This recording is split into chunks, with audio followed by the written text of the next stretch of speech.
Hello, everybody. Welcome to Thursday. Today is June the 11th.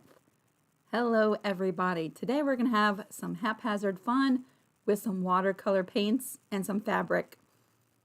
Going to walk you through a couple of testing results that I've done prior to doing this live today. We're going to go over a couple of different things that I have already figured out. There's still some things that I would like to experiment with this, but I've done some prior experimenting, and we'll go over those results here in a minute because I already know so many people are going to ask me, can you do this and put it into a quilt?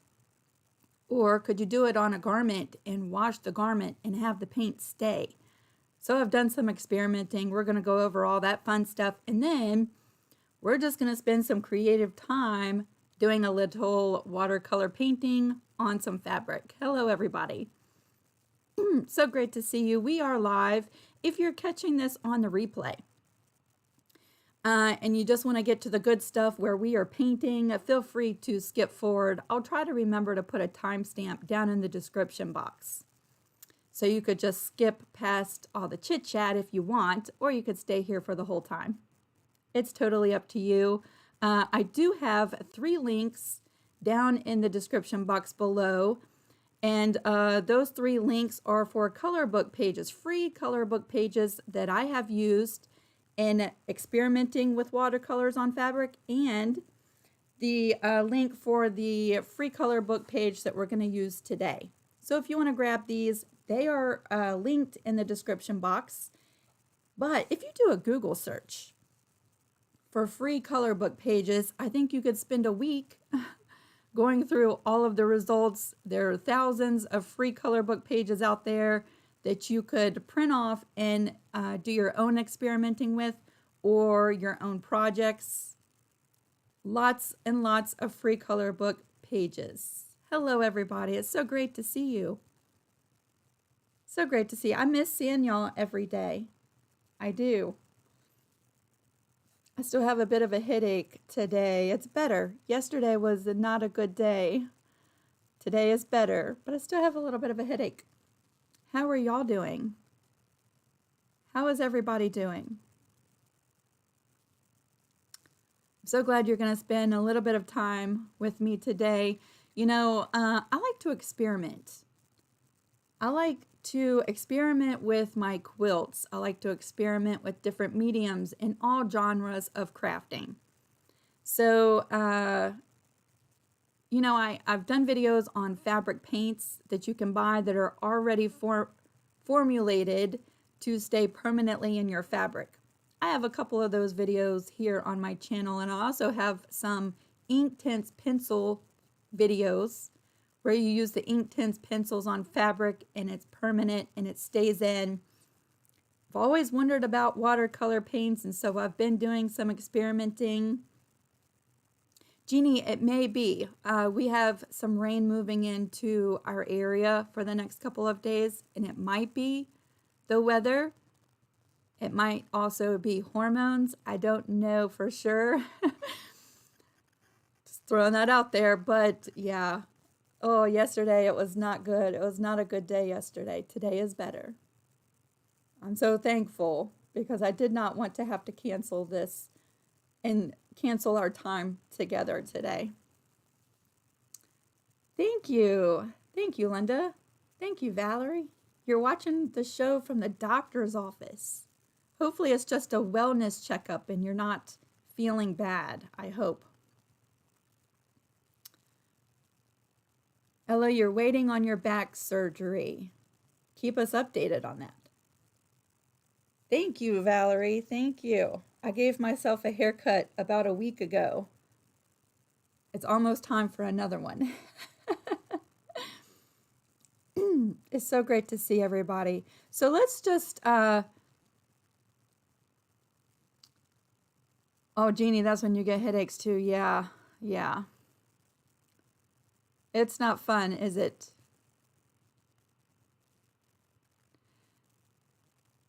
Peggy, if you do have security measures set up on your computer or the device that you're using to download those pictures, 2 of them are links to Pinterest.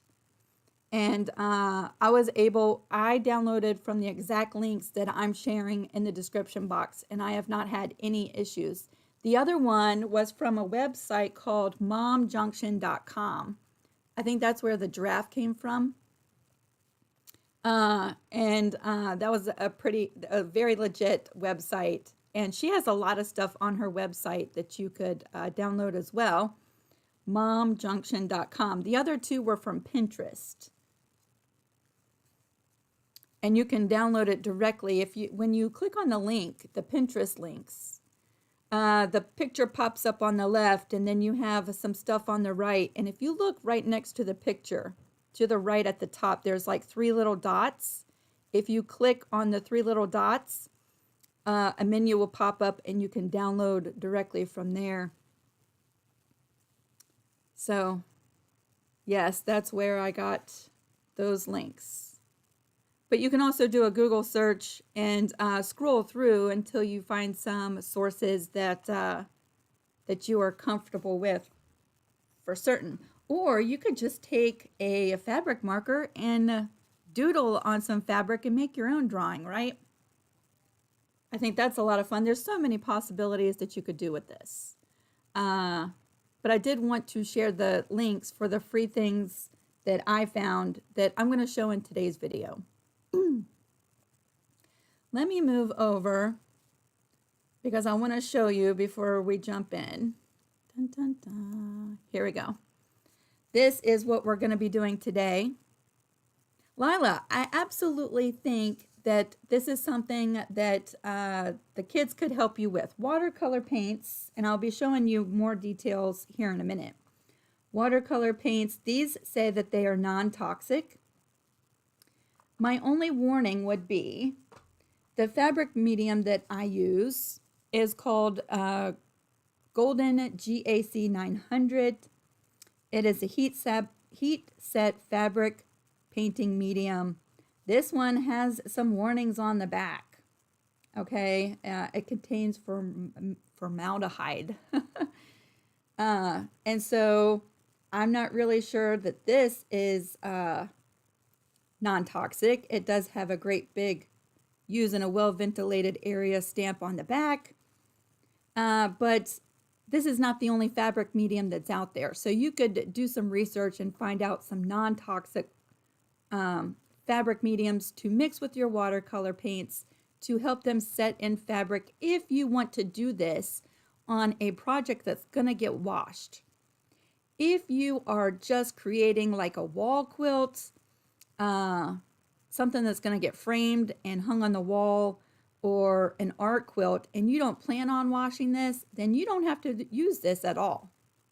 So you could just give the kids some watercolor paints, some water and paint brushes, let them have fun on fabric, and then just hang it up on your wall, right? You don't have to use this if you don't plan on washing it. And we'll go over that in just a minute, but here was my first example. I traced the giraffe. That link is down in the description box, and then I just drew a little doodle border around it and painted this in. This has been washed 2 times. I'm going to show you the results and how I did that in just a second. But how cute is that? And it is super soft. It feels like there's nothing on this at all. And I quilted this after it was washed. Okay, so it's been quilted. It's ready for a back and a little binding. That was my first experiment. And then I did the little owl. How cute is that? She's so cute. And there is a link for the owl in the description box as well. Let me fix this camera so it doesn't keep trying to focus. Hold on one second. Dun, dun, dun. I meant to do that before we started. Give me just a second.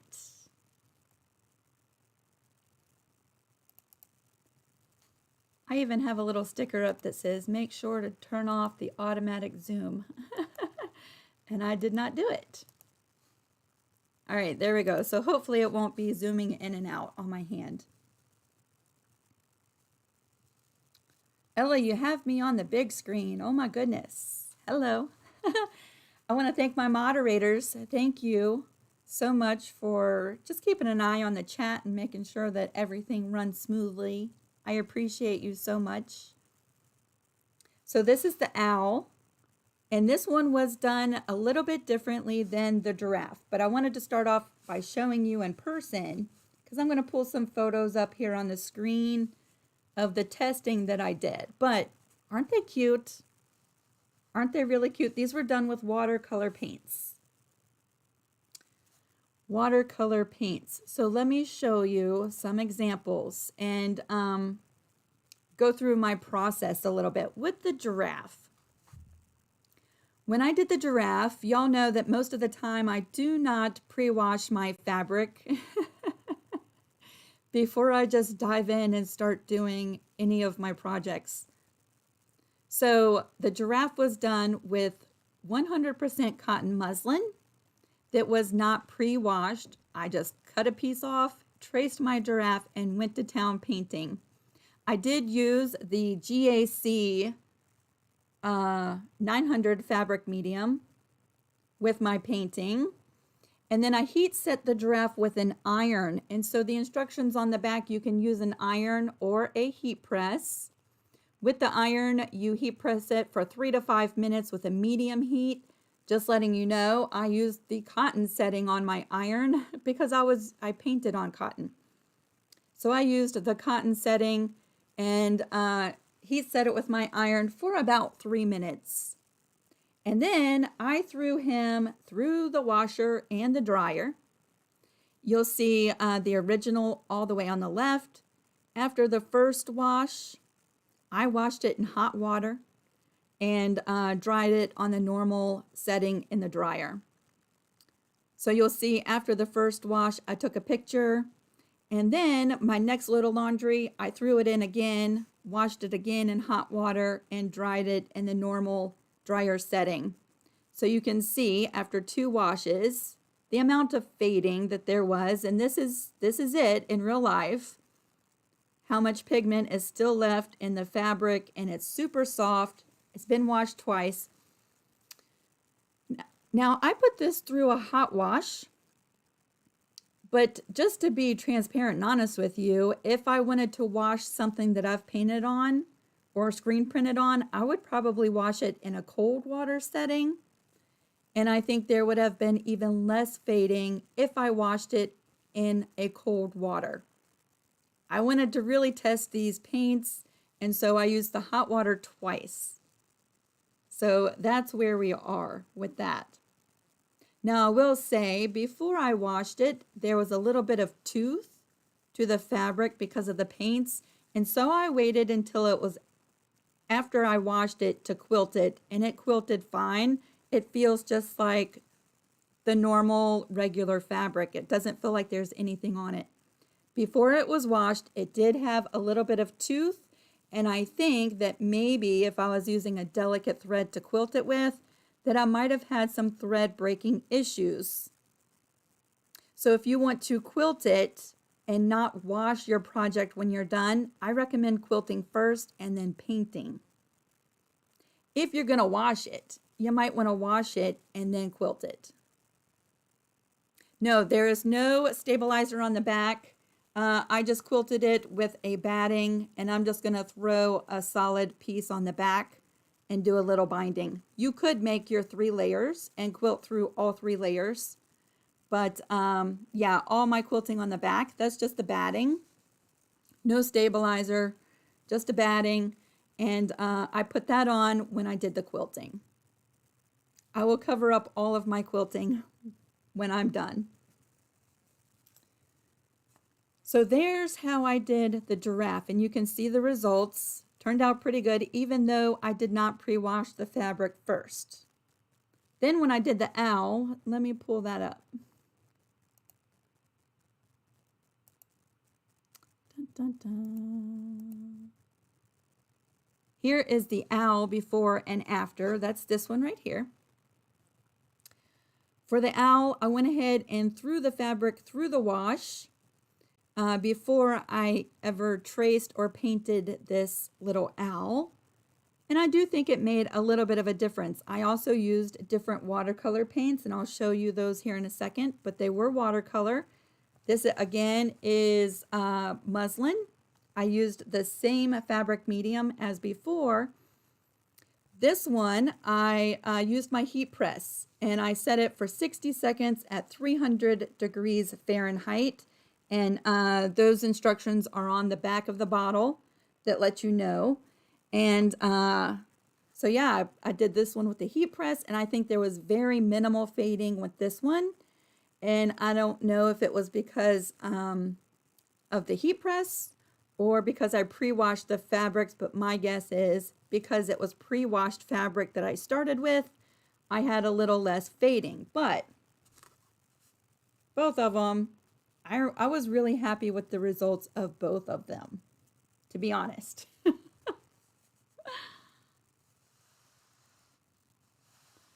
It's so great to see. Do you use a paintbrush? Yep. I'm going to show you an assortment of cheap paintbrushes that I have. And so you'll see those here in a second. What is a heat press? A heat press is it's like an iron, except it's a great big plate, square plate. They come in all different sizes. You can set the temperature to an exact temperature, and it presses a garment or fabric and distributes an even amount of heat throughout the entire pressing plate. So I do show you my heat press in a couple of my videos. But yeah, you can pull it up on YouTube, type in what is a heat press, and you'll see exactly what it is and how useful they are. And I use mine all the time now for putting interfacing on the backside of t-shirts when I do t-shirt quilts, and for heat setting art projects like this. But you could use your iron as well. Can you use the dabbers? You might be able to, Barbara. I don't know. I've never tried it. I don't know. I think this method lends to lots of different experimenting with different techniques. Watercolors, watercolor painting is so versatile. You can do so much with watercolors, like using salt to get some really neat effects with watercolors. And I don't know if it reacts the same way on fabric, but I think there's so many different things out there to experiment with still. Oh yeah, Jeannie, you have a Cricut Easy Press. Yes, works exactly the same way.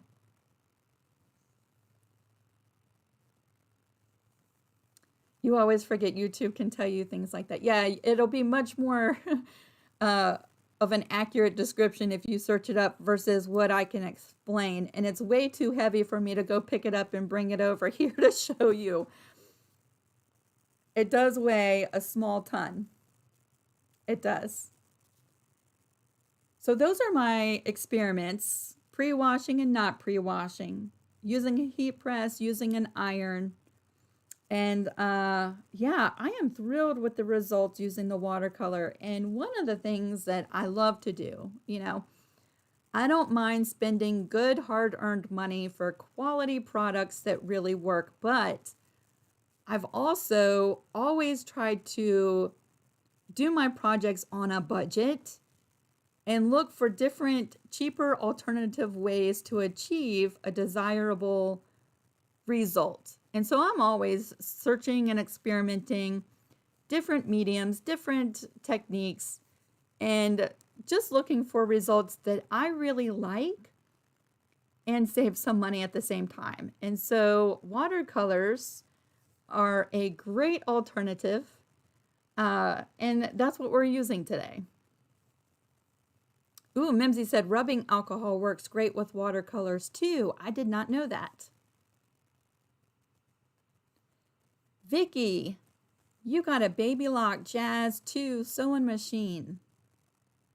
Vicky, that's so exciting. That's so exciting. Congratulations. I hope you love it. I hope there's lots of sewing in your future. That is exciting. I'm so happy for you. All right, so let's go ahead and switch down to my mat. I've shown you my experiments, and now we're just going to have some haphazard fun, just creative fun, and I hope you stick around and watch. If you're like me, I love to watch videos where they're doing a process like this. And if you have any questions, if you put them in all caps, that might be easier for me to see them. And hopefully I don't miss them. But if I do, you might just repeat the question. And yeah, if I know the answers, I would love to help. Wow, it has a 12-inch throat. That is a good space. I see some quilting in your future, Vicki.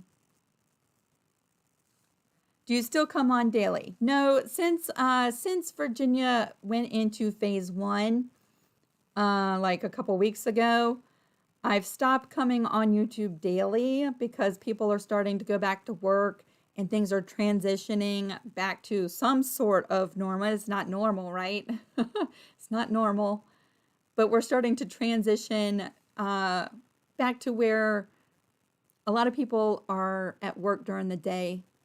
I know a lot of people are still home during the day, but I've started to transition, and I'll be doing at least one live here on YouTube during the day, during the week.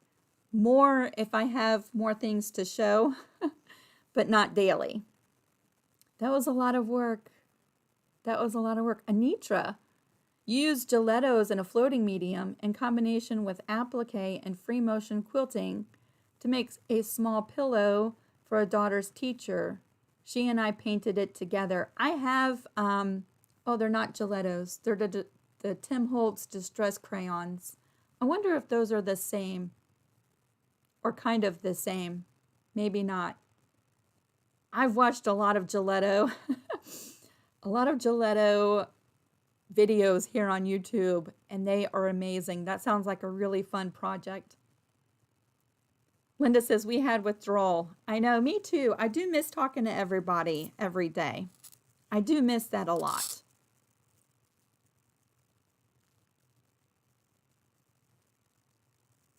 Hello, Sue. Yeah, you'll want to catch up because I just went over the experiments up to this point. I did some experimenting with the watercolors and some washing to find out some results, and that's what you've missed so far, so you could go back and catch that when we're all done.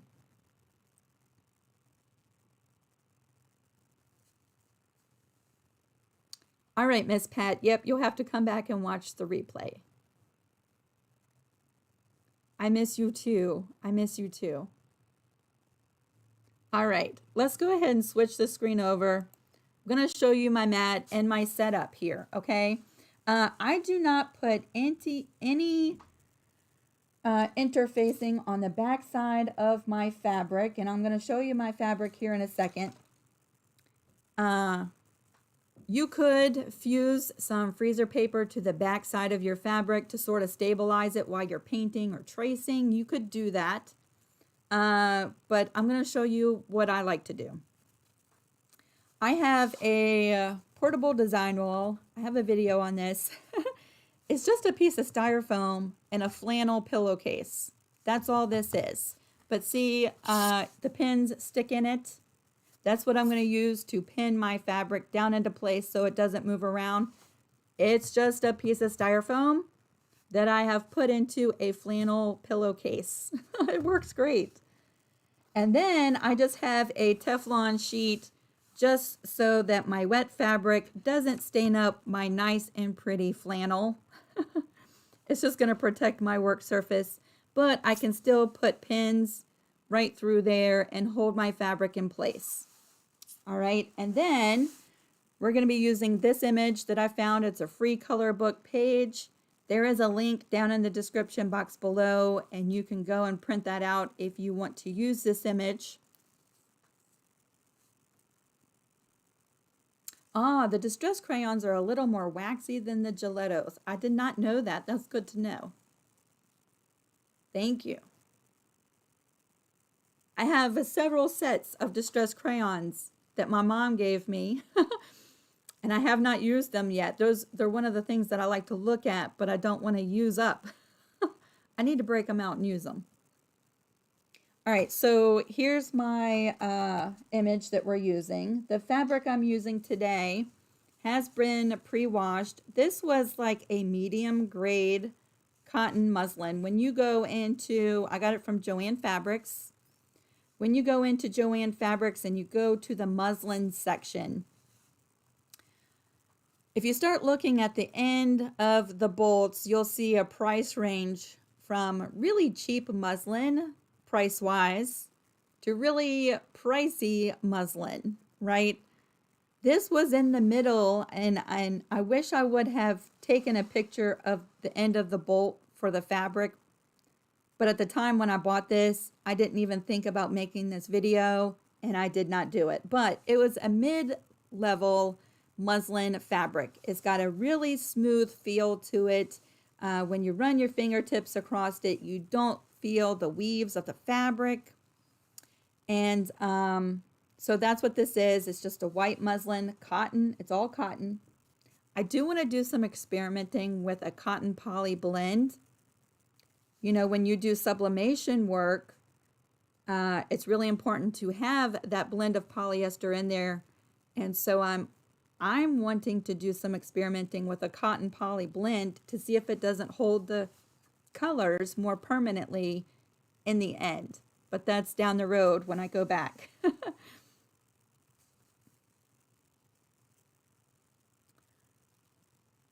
What is the difference between Distress and Gelato and Crayola crayons?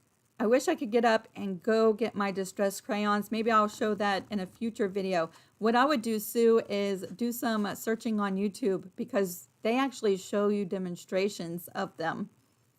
I do know Crayola crayons are harder, and just messing with my Distress crayons just a little bit, they are soft, and you can blend the medium with your fingers and stuff like that. So I know there's that difference. So I have my cotton muslin. I have already pre-washed this. So I'm just going to lay that right over top of our image, and you can kind of see right through there.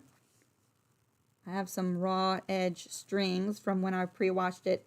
It probably should get a quick press, but I'm just going to leave the wrinkles in there. And I'm just going to pin this in place so it doesn't move while I do my tracing. Kind of center that right in the middle. Just like that. That's good. I'm just going to throw a couple pins in there, and that's going to hold it in place. If you ever get a new toy in the mail or buy like something at Walmart and it comes with styrofoam in the box, pull that styrofoam out and make yourself a little board like this one, and it comes in so handy. I use it as a little portable design wall, but it's also really great for things like this. Sometimes when I use freezer paper on the back of something that I'm tracing or painting, I notice that sometimes it'll lift off of the freezer paper, and this just stays right in place, and that doesn't happen. And I'm just throwing some pins right in there. See, stays right in place. The next thing I'm going to do is go ahead and trace my image. Today I'm using a Marvy fabric marker. These come in all different sizes, so that's great, but I'm going to use a finer tip, and I'm just going to trace this image haphazardly and even just improvise just a little bit.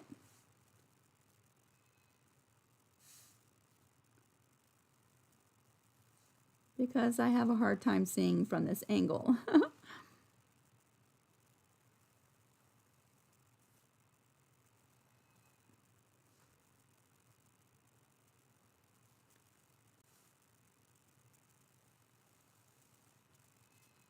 One thing I'll say about the tracing part is you don't even have to really trace on a image like this.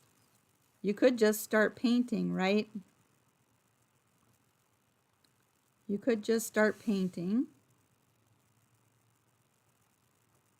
And then you wouldn't have the black outline. And it wouldn't look so much like a color book page when you're done. Oop, I hear the rain. The rain just started. I will also say about this technique is if you are extremely OCD, which I can be sometimes, if you like your painting projects to be very precise, then I think a lot of practice with the watercolors would come in handy. But what I have found is these watercolors in the fabric don't exactly behave and act the same way that they do when you're watercoloring on watercolor or multimedia paper. The fabric does wick the paint a little bit, and so it does expand and bleed. And so that's why I was saying if you're extremely OCD or you want your paint to stay exactly and only where you are applying it, then you might want to stick with a fabric paint because these watercolors, they do bleed. And I think it really depends on how wet your fabric is or how wet you make your paints. But it will bleed. So if you do not like that at all, then either lots of experimenting and practice or using a specific fabric paint for your painting on fabric needs would be suggested. I'm just going right through and tracing the bee. As soon as I get this done, I'm going to just freehand a little border around this because I always think that that's cute when you do that.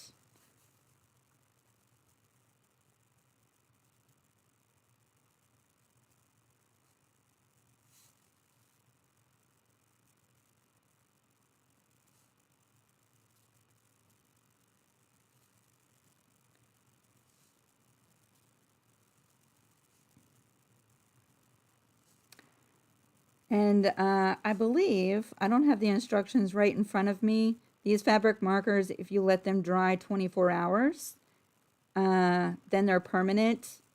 I'm going to go ahead and heat set them with an iron and speed up that process. Just want to check to make sure that, check for questions. Can you take the original print and fuse it to freezer paper? Yeah, you could print this directly on your fabric using freezer paper on the back side of your fabric. Absolutely. If you don't want to freehand and trace it, you could do that.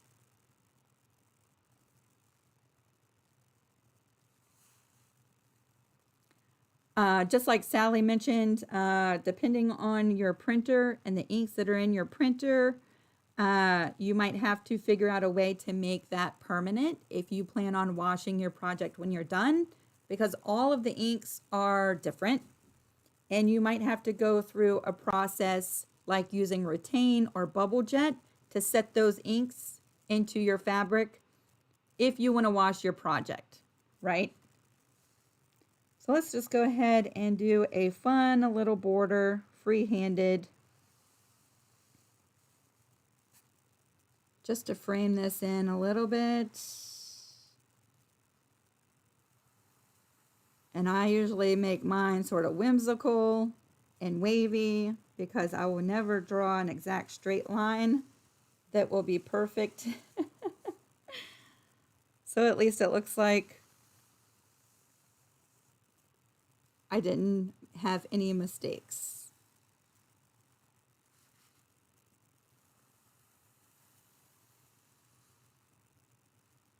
So something like this, like that. We'll do some mitered corners in here, like this.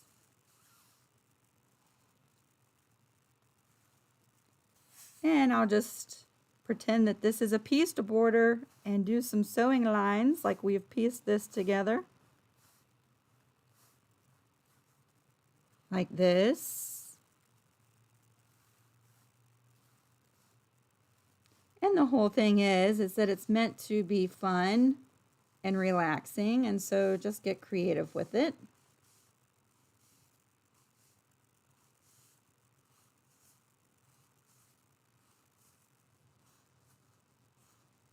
And I'll do a couple little marks like this, some little stitches like that, there, there, little tears, little rips, little stitch marks, little patches.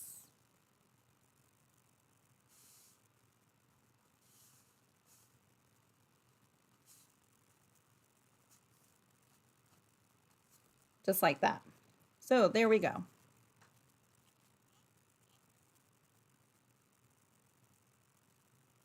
Yes, absolutely. Heat pressing your print on fabric works just as well. My printer, my monochrome printer, is a Brother laser printer, and all I have to do is heat set with an iron, and that makes it permanent. But, you know, I think you really need to do some experimenting with what you're working with.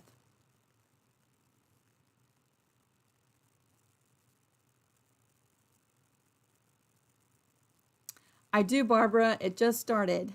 You just sent it my way.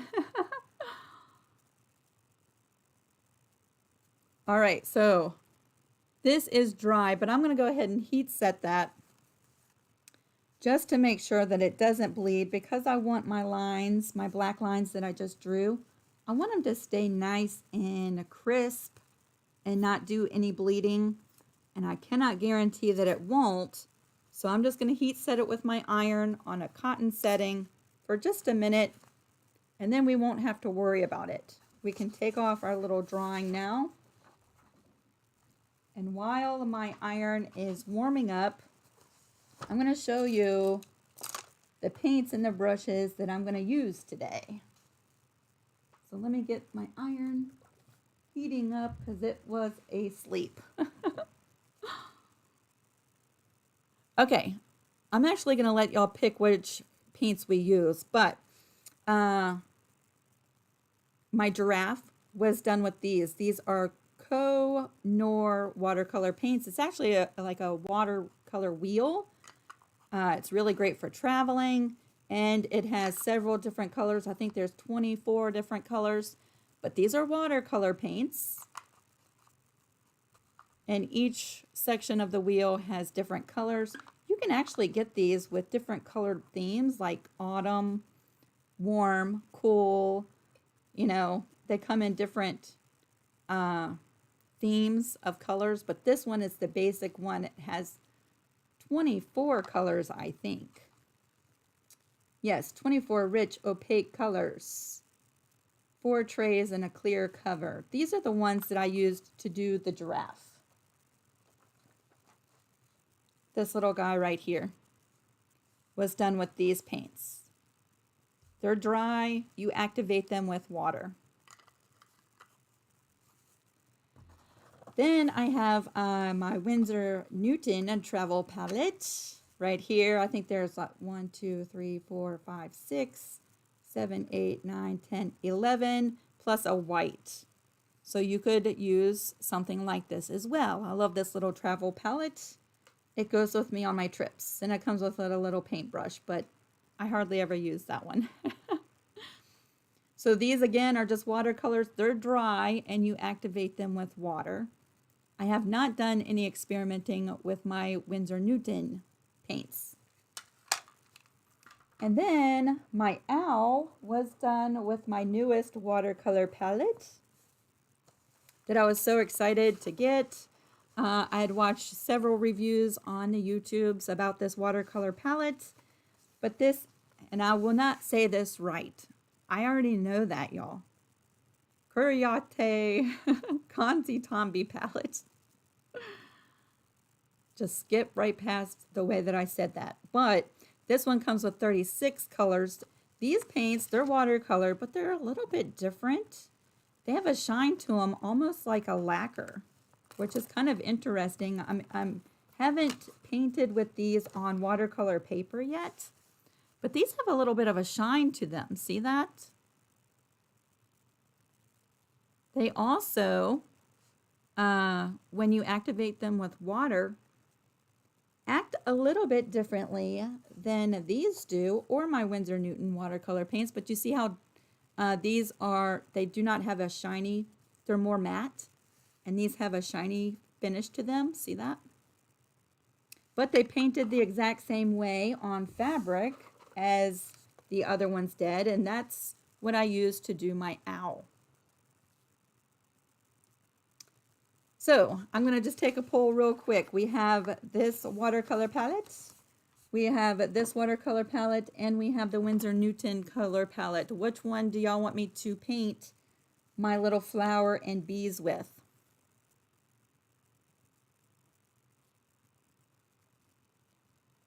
Kurtalki. I will never say that right.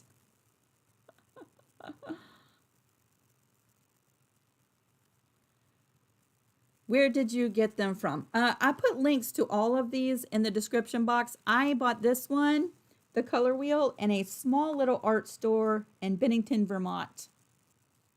And it was $10.99. But I found them on Amazon, comparably the same amount of money. And I put a link down in the description box. If your local art shops do not carry it, then you can find it on Amazon. My Winsor Newton color palette I bought at they just closed. It was an art store, not Ben Franklin's. I'll think of it here in a second, but they just closed. But I did put a link for Amazon if you want to check out the Winsor Newton palette, and it was comparably the same amount of money. And this one, I had watched so many reviews, and I bought this one on Amazon. So you can find all of them on Amazon. I have links to all of them, but some of them you might actually be able to find locally to you in your art supply store. The third one, this one, the color wheel, the third one.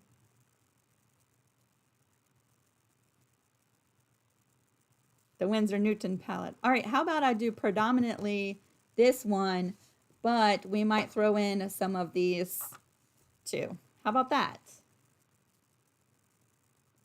I was kind of hoping for a unanimous decision, but we'll predominantly use this one, and then we'll throw in a little bits of the other two. Let me give this a good heat press. I'm going to press it from the back side and just heat set that fabric marker. I don't really know that it's necessary that you do that, but on the safe side, I just want to make sure that that fabric marker doesn't bleed, because it has not been 24 hours since we applied it to the fabric.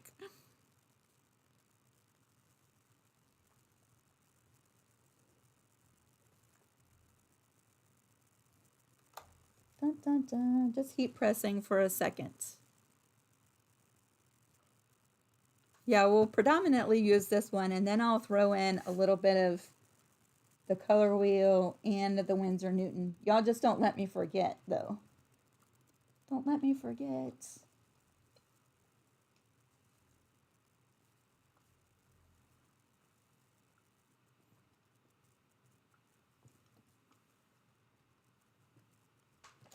There we go.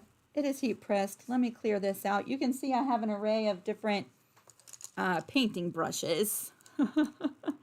They're not the most expensive brushes in the world, y'all. Most of the time I buy those multi-packs that have like 30 brushes in them. And for like $7 or $8 at the craft store. These I actually found at a thrift store. They were brand new for $1. I got like 40 brushes for $1 at the thrift shop. So you never know what you're going to find when you go there, but that was a good deal, right? These are synthetic brushes, and it's just a different assortment of them, and that's what I'm using today. Lila, the marker does not prevent from bleeding. I wish it did. I wish it did, but it does not. The paint will just seep right past the water, the marker on your fabric. And I have one more experiment that I did not even think about bringing over here, but I did an American flag. And so before I even painted it, I quilted it first, thinking that that might prevent some bleeding, and it did not. It still bled through the quilting. So I think it depends on how wet your fabric is too.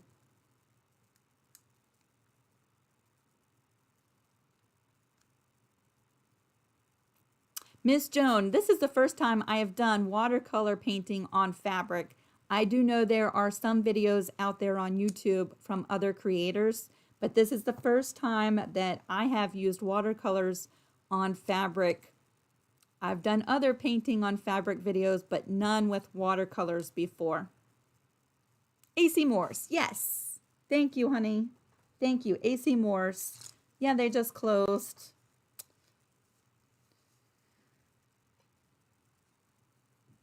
Mimsy, no. No. They painted with the same opacity as each other. And you'll see here in just a minute how they actually go on the fabric. But, yeah, no, I didn't notice any difference on the fabric. And I was happy with the results of both of them. So here's my little drawing that we're going to paint. Let me scoot this down a little bit so that you can see the whole thing. And I'm just going to put my pins back in here so it stays put. Whoops. All the logistics of doing a live.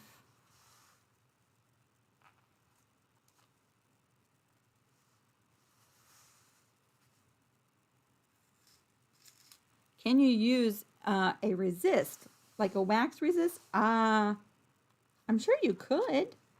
I'm sure you could. I have not experimented with that.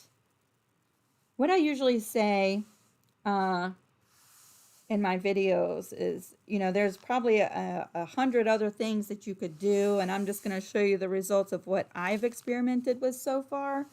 But I always recommend doing your own experimenting and trying different techniques.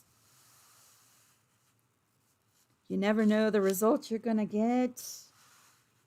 And it's a lot of fun experimenting. I'm just throwing some pins right back in here. So now we can paint on that and it's not going to move around. Hot wax would probably keep it from bleeding. I imagine that it probably will. I don't know. Mimsy said the paint will go where the water is. All right, so we have this watercolor palette. Let me get that together.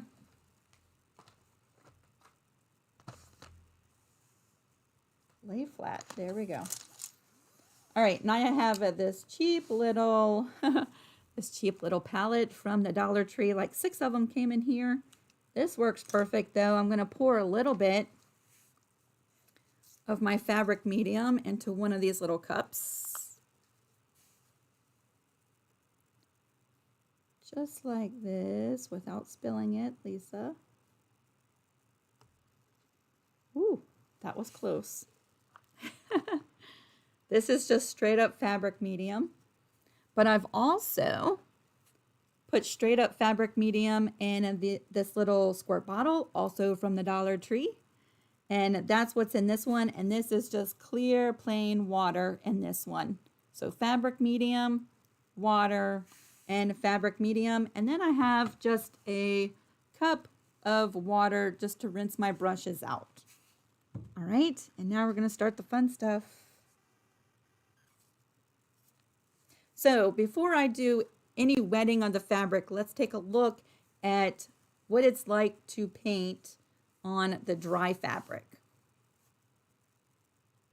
Okay, let's take a look at that. So what I like to do is wet my brush, and then I use the fabric medium in the same manner that I would if I had water. Okay, so I'm just going to wet my brush. It's good and wet. I'm going to dip it right in the fabric medium like that. And then we're going to pick a color. Let's pick a green color.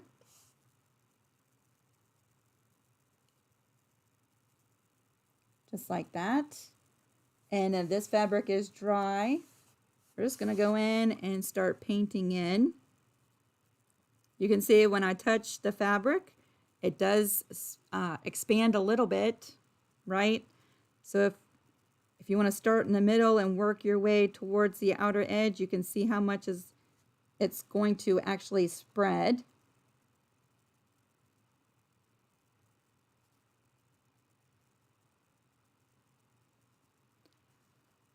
And I don't necessarily dip my brush in the fabric medium every single time, because now I've transferred some fabric medium right onto my water palette.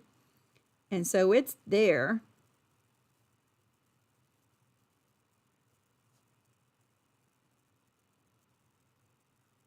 Just like that.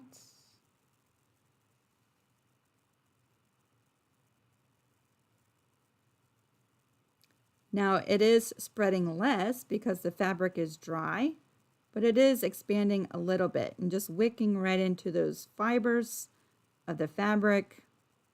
Just a little bit. But if you want to be more precise, start off with dry fabric.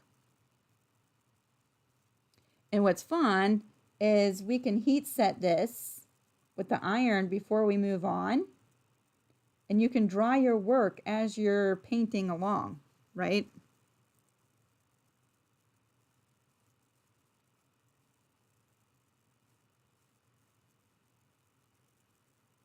So this is just right on to dry fabric. And it probably does, you probably get different results depending on the brushes you're using. If your brush holds a lot of fluid in it, and it's transferring a lot of fluid over to your fabric, then the chances are that it's going to spread more.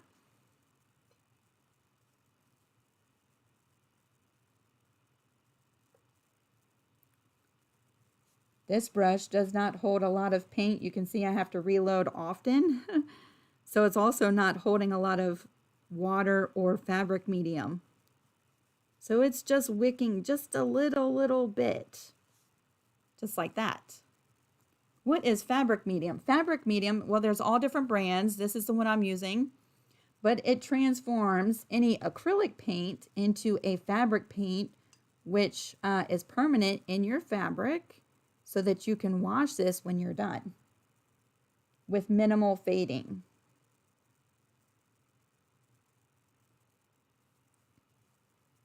Minimal fading. Just going to go right in here and paint this other leaf.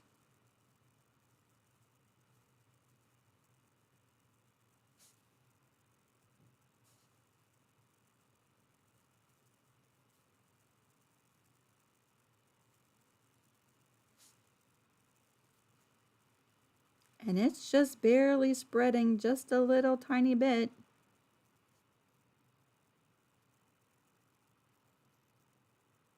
It does not show up shiny on the fabric though.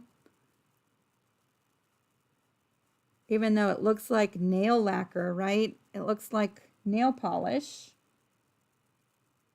and it's shiny in the palette, it's not shiny on the fabric.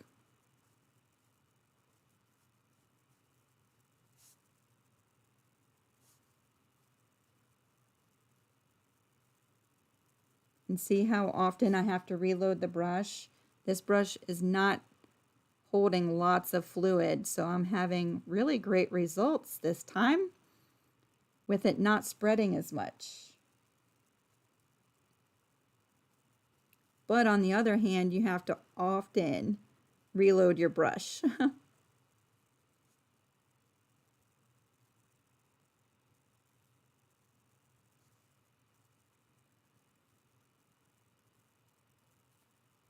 like this. I'm going to paint these stems in, and then I'll check to see if we have any questions. If you have questions for me, it would be really helpful if you put them in all caps. I'd be able to see it a little bit easier. See, we have a little bit that went beyond the line there. And there, you might not even be able to see it from that far away.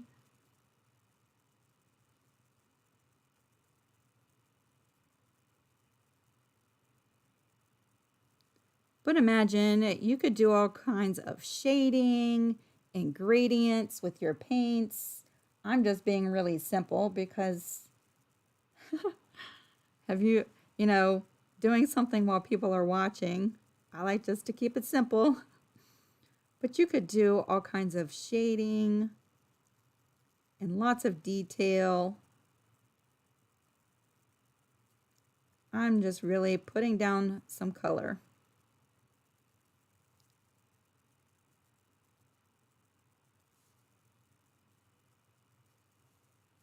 I will do a little bit of, let me rinse that out, and I'm just rinsing right in water.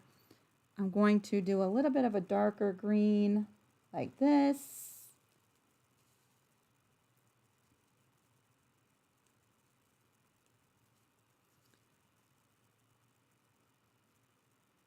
And color this in too.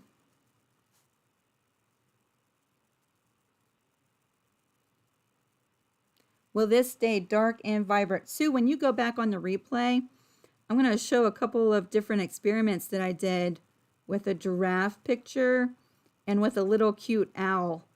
And I'll show you the results after washing, the way I heat set it, and pre-washing and not pre-washing your fabric. And so I did it a couple different ways so that I could show you some different results. Both ways I had some fading, but it was minimal, and I was really happy with the finished product after washing. And it's super soft. It feels just like there's nothing there once you wash it. I will say that the watercolor feels a little chalky before you wash it. So if you plan on doing any quilting, I would either quilt it before you paint it or quilt it after you wash it, like I did, because the paint does give the fabric a little bit of a tooth to it. And I think that one of my last art projects, I had used some fabric paint that gave my fabric a little bit of a tooth, and I kept having issues with the thread breaking while I was trying to do some thread painting.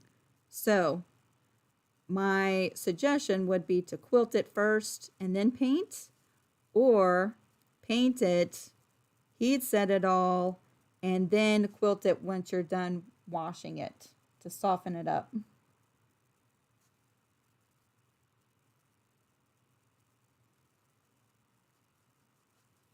Actually, I am really surprised that these paints are really not running that much in that fabric. Yay! They're wicking a little tiny bit, but I'm also not using a lot of fluid to activate my paints, just a little bit of water and a little bit of fabric medium, and I'm painting directly on dry fabric. So there we go. We're going to let that set up for a second. What is the white stuff in the egg tray? That is the fabric medium. I've poured a little bit in the tray, and I've also put some in a little squirt bottle. I'm going to show you what I'm going to do with that here in just a minute. So let's move this out of the way because I do want to heat set and dry this so we can move on.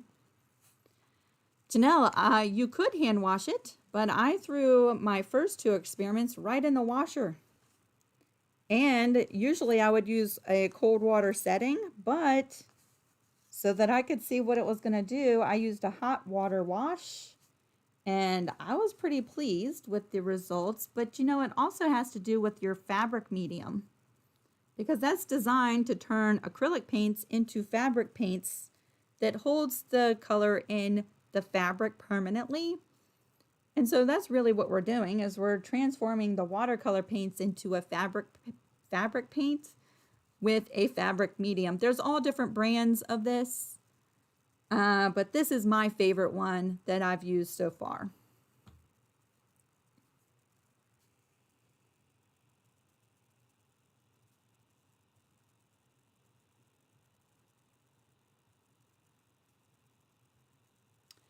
Valerie says, so after this painting dries, one could sew it into a project. Absolutely. So we're just going to let that sit for just a second, and then I'm going to heat set it before we move on. Like this little owl, I made into just a little wall hanging. I still need to put a backing on it, but it's quilted with a batting. That's a cute little owl, a wall hanging. You could make your own little fabric panels and make a quilt out of it. All kinds of stuff that you could do. Because this is wet, I'm going to go ahead and just cover it with an extra piece of cotton fabric just to keep my iron nice and clean. I'm just going to move that right over and heat that and dry it up with a hot iron on a cotton setting. You could let it air dry, but see, ta-da! My Teflon sheets, keeping that nice and clean.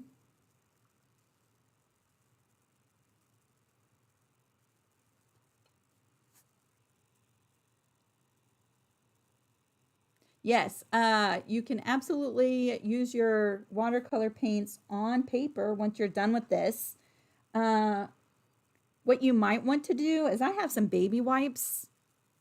The fabric medium might make a little, like a little film on your watercolor paints when they dry. I just take a baby wipe and wipe that film off, and then the paint underneath is perfectly fine. And you can still continue to use it on your watercolor paper.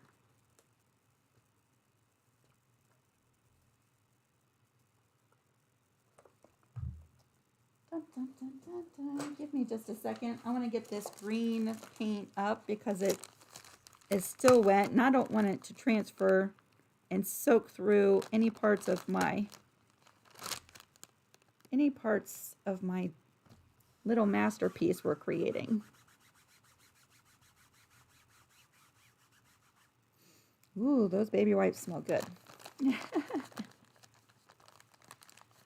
Did you show the fabric after it was washed? Joan, yeah, the owl and the giraffe, I have some examples at the beginning of this, before and after washing it. And the giraffe I washed twice. So you can see the original, the first wash, and the second wash. The owl one I just washed one time, so you can see a beginning and after and the amount of fading that has happened, which I think was pretty minimal. I was pretty happy with it.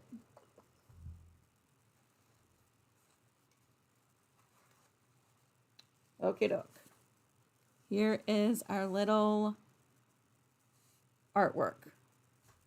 That is nice and dry. Now that does have like a chalky feel, and that's kind of the nature of a watercolor paint, right?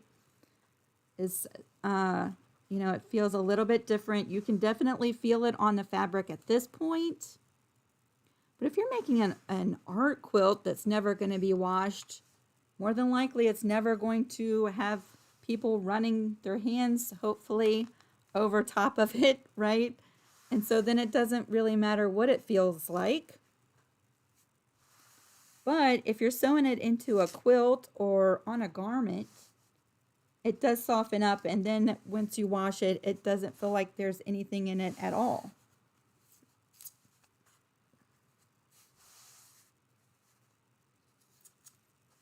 There we go. That's pretty much not going to move. There we go. What brand of fabric marker do you like? I have a couple of different ones. I have the Marvy ones, M-A-R-V-Y fabric markers. They come in all different tips. I really like these because when I was drawing, they did not wick and bleed. Now I will say that I just ordered some new ones, and I don't have them right here. Is this one of the new ones? No. I ordered some Arteza fabric markers, and I tried using those, and those did bleed a little bit more than these Marvy ones do. So if you want nice, clean, crisp lines, I really do recommend the Marvy fabric markers. They come in all different colors, but these are my favorite. I still have to get used to the Arteza ones.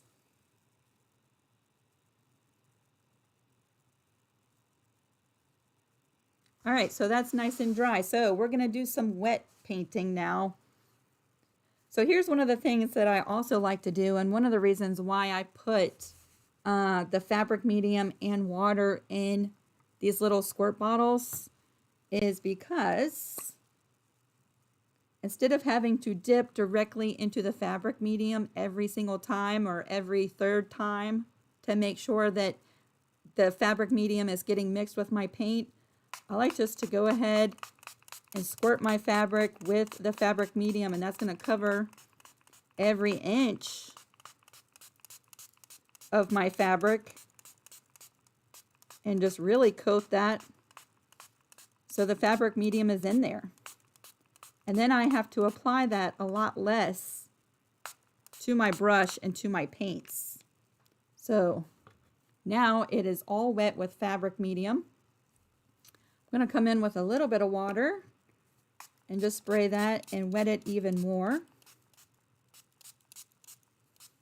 Wow, and what's really cool is I kind of expected the green to bleed out when I did that, but because we heat set it, right now it is staying in place, so that's awesome. I kind of really expected that to start bleeding already. So there you go. I'll also take my water and I just activate my paints just like this. I don't know which colors we're using, so I'm going to squirt the whole thing with water. Get those softening up a little bit. And then we're just going to do some fun painting. Let me clean that brush out. Where's my little napkin thing?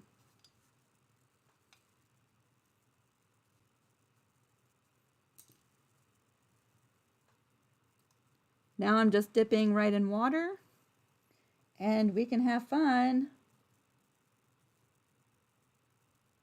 Oh, it needs a lot more water than that, Lisa.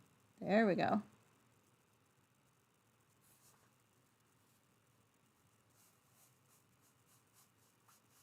Painting in a background.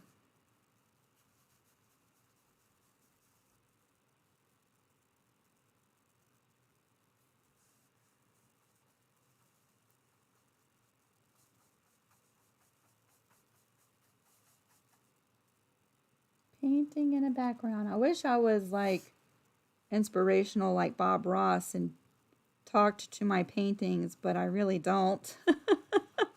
And I'm nowhere near as fun to watch, but it's a lot of fun to do. I encourage you, if you have some watercolor paints, oops, I got a little thread there, to have fun experimenting.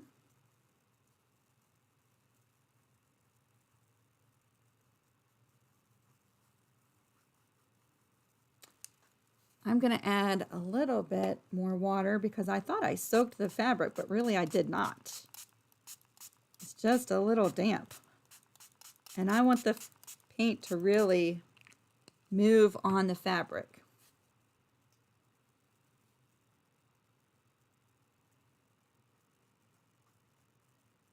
There we go. If you like softer and more whimsical pieces, then the watercolors are great.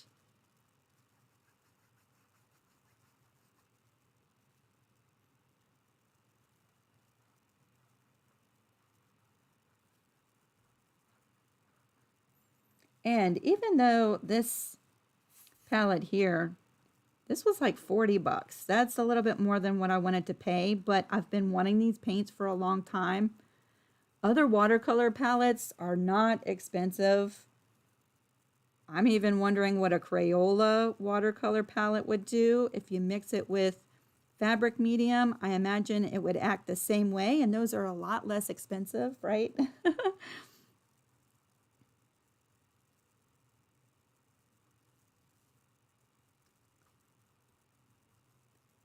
And what I do plan on doing is washing this piece as well, and that will not happen today. But when I do, there's a link in the description box for Lisa Cape and Quilt's Facebook page, my Facebook page. I'm going to post before and after results of this piece. So if you're on Facebook and you want to see what this looks like after we wash it, I will keep you updated over there. I'm just filling in some blue here and there in the background. And because the fabric is pretty wet, there's no hard edges with my paint. I just really want it just to blend out. We will use the color wheel in just a second. Let's see, I'm going to add a little bit of darker blue around the corners and edges. Ooh, that's a pretty blue. That's a pretty blue.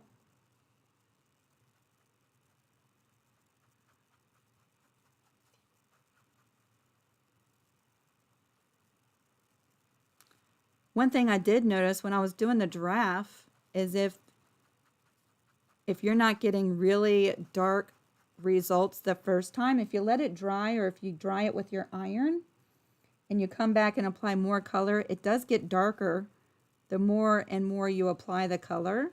So keep that in mind.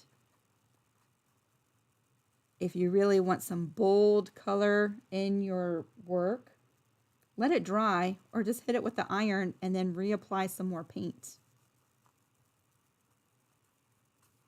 I'm just going for some soft color in the background.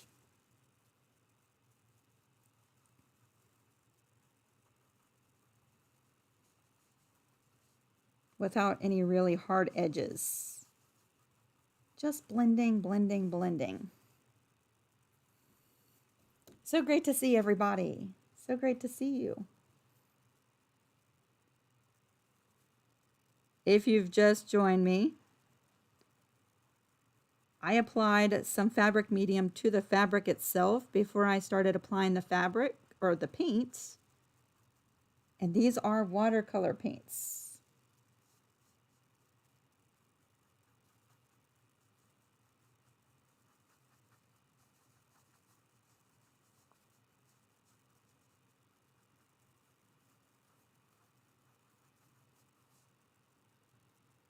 But I was so really tickled with the results of my experimenting that I've been excited to share this with everybody. There we go.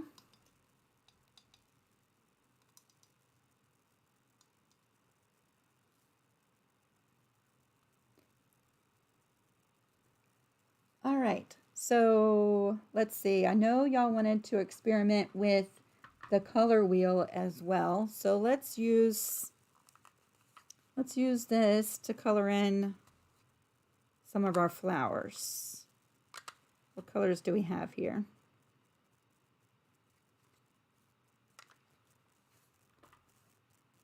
Let's use the red. I'll move these out of the way for a second.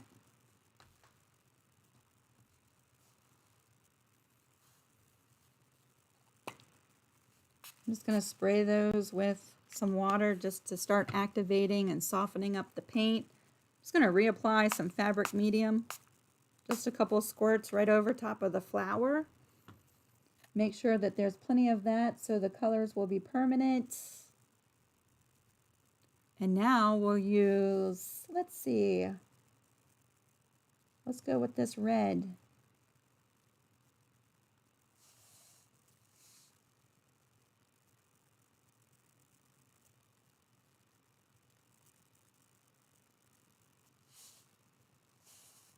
And I'm just starting in the middle in case it really starts spreading. Then it doesn't spread too much.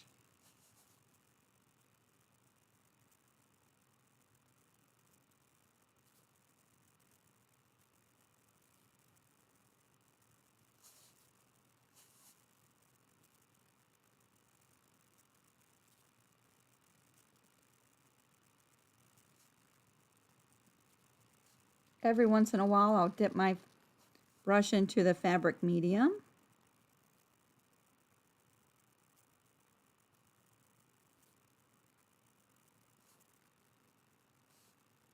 Then in a little water. The wetter your brush, the more your paints are going to spread. Y'all can see my hands are shaky a little bit. That's okay. Hello, everybody. It's so great to see y'all.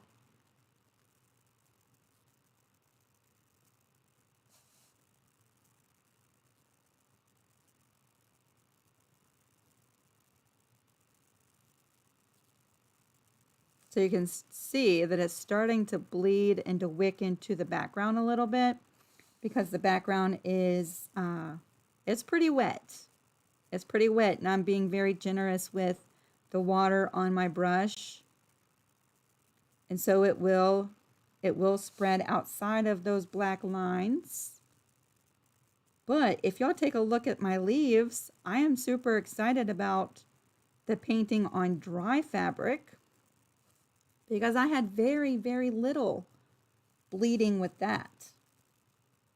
So you can see the difference in the two different techniques.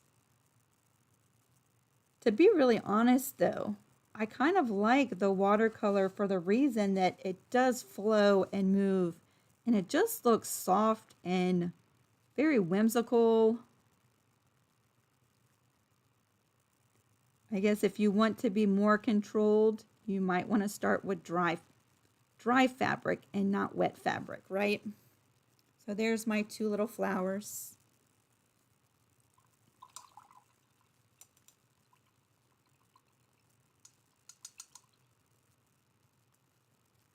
Let's use, dun, dun, dun, choices.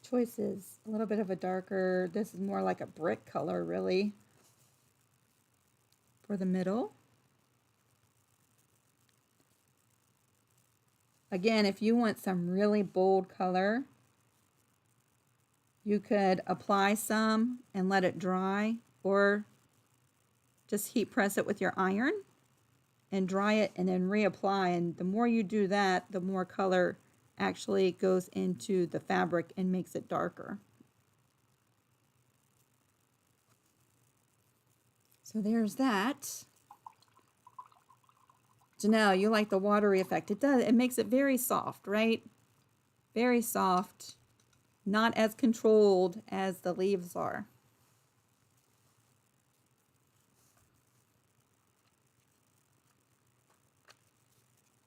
Sally, yes, I agree. The wet on wet, it's more characteristic of a watercolor painting, right? Yes. Now we'll go ahead and apply a little bit of water to these Winsor Newtons and let those soften up for a second. I'll take a sip of water.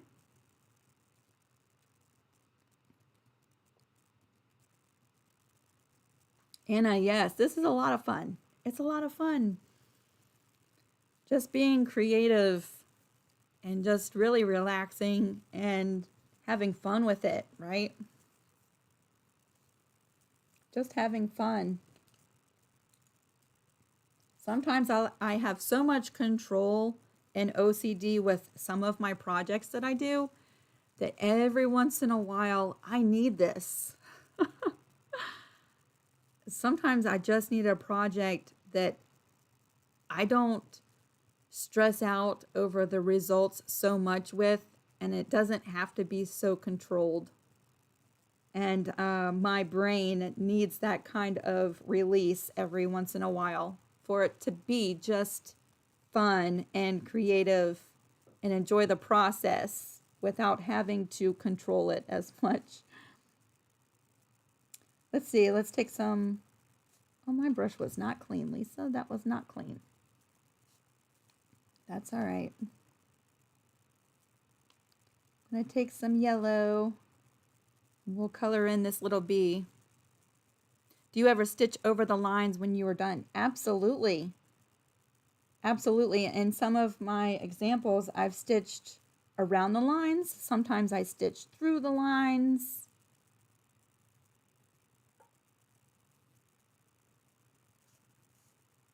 Does it wash off? We've used a fabric medium, so it might fade a little bit, but on the replay, you can go back and watch. I've shown some examples of how it reacts when you wash it, and there is a little bit of fading, but because we've applied a fabric medium, the fading is minimal. And I did some experimenting with fabric that was pre-washed and not pre-washed, so you can see the results. If you go back and watch from the beginning, I do show what it looks like once you wash it. And once you wash it, it's super soft. It doesn't feel like there's any pain in it at all.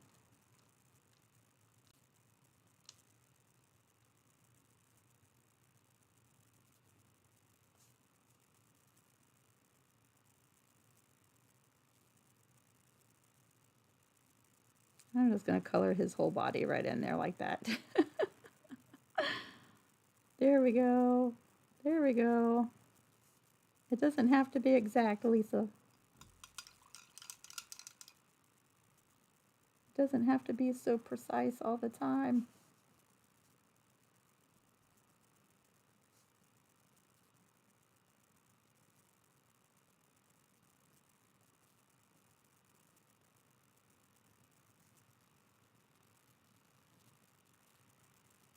You can blend your colors. You can add shading. All the kinds of fun stuff.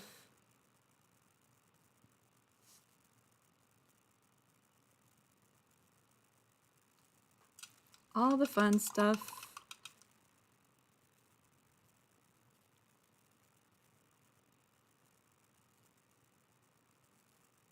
And then soften up those lines.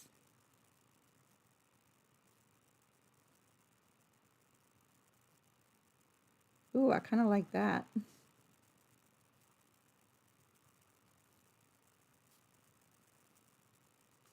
I will be putting, is that a black? Hopefully that's a black.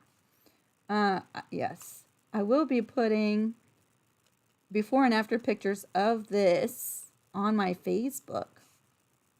So once I get it washed, you can see how much fading actually happens after I wash it.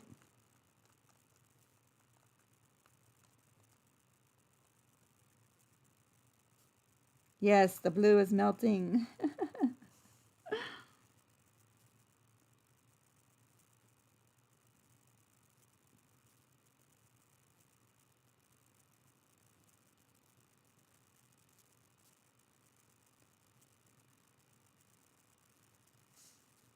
There, he's super cute. I actually think that's brown, not black. That's okay.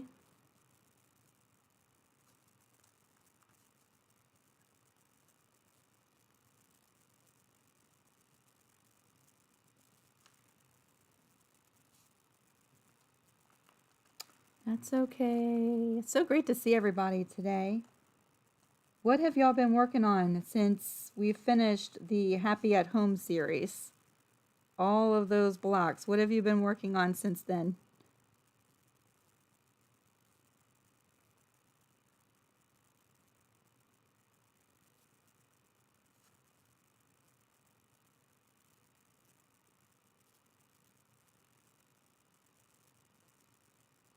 There, he's super cute, right?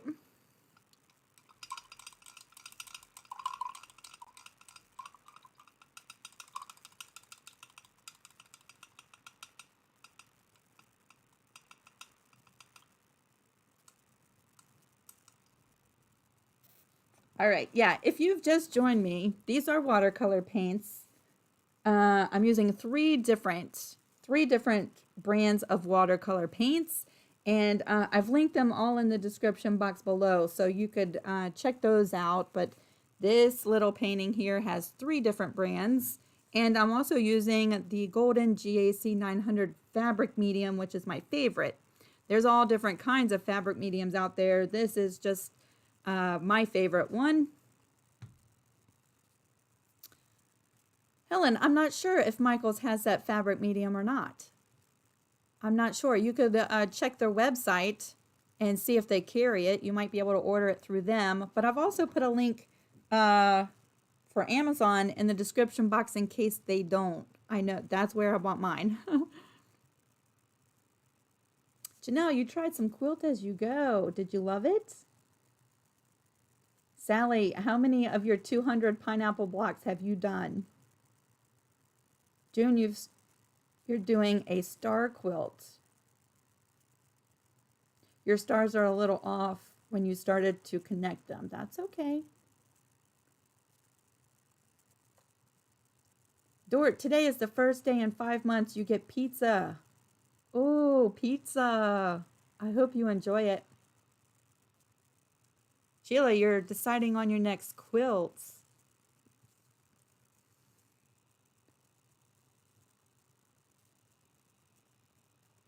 Dawn, you have 4 works in progress going on. Jean, you have trigger finger. Oh, you're giving it a rest. Yeah, sometimes you have to do that.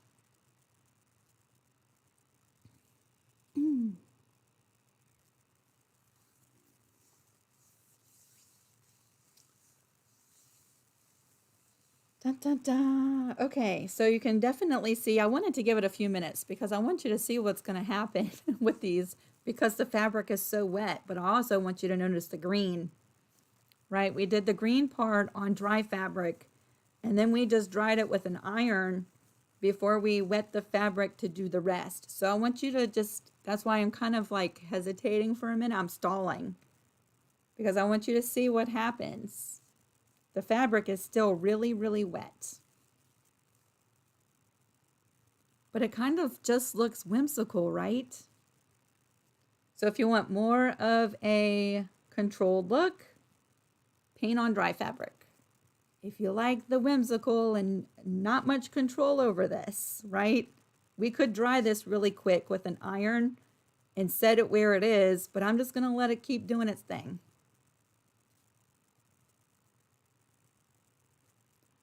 Bob Ross would be happy. I love Bob Ross so much. I grew up on Bob Ross. All right, because we wanted to experiment with these paints a little bit more, I'm just going to apply a little bit of fabric medium right along this border. Once again, it's already there, but I just like to keep throwing it on there. That fabric medium is what sets with the paint and keeps everything all locked in and permanent with minimal fading. I'm not going to say it won't fade at all, but it does make it so that it's minimal. And I'm just going to start throwing some colored patches right in our border here and there.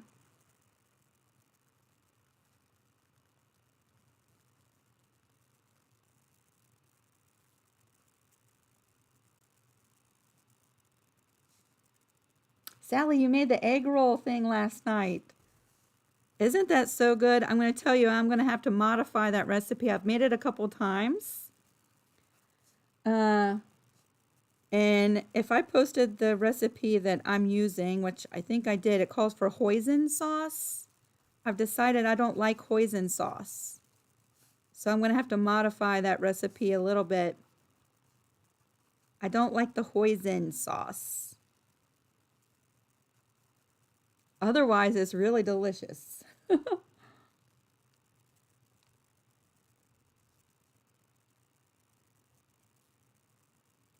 going to throw some color in these little patchwork border pieces.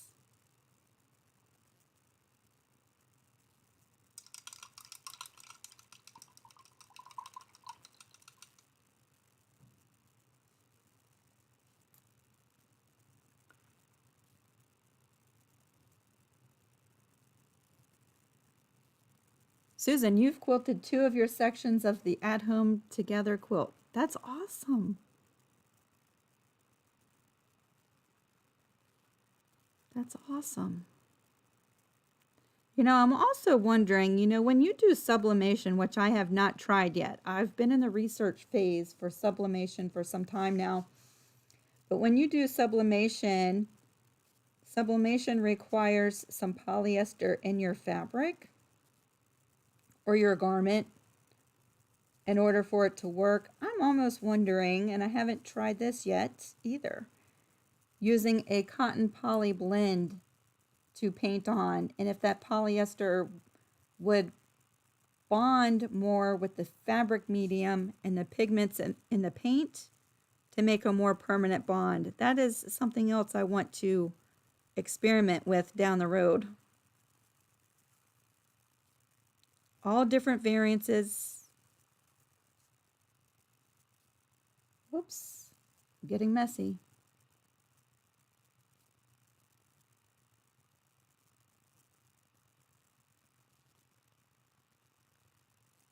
Getting messy. Let me get that paint up.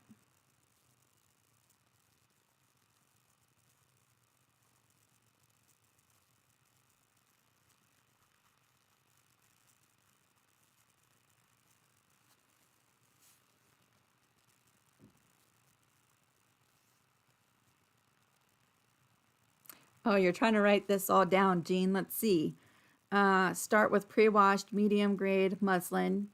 Yes, I think that gives you a little bit more of a controlled finish with minimal fading. Marvy fabric markers for tracing the picture. Yeah, any fabric marker would do. My favorite just happens to be the Marvy. And dry 24 hours or heat set before painting. Correct.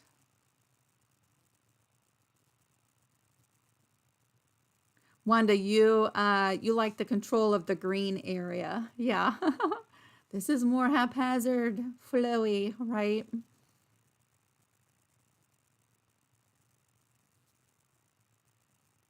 Jeannie, yes, no wrappers on egg roll in a bowl. No wrappers.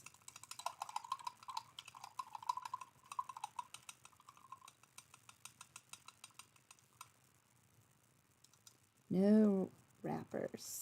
Let's switch out the colors here. Let's use, let's see, we've done a few of those colors. Let's bring in some of these. I'm just going to squirt some water right on these blues.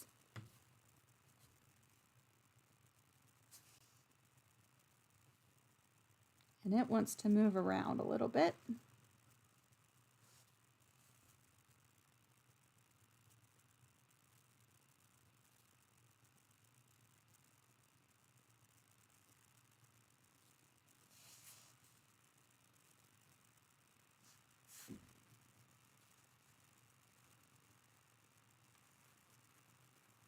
And I'm just really throwing down the paint, y'all. You could really take your time.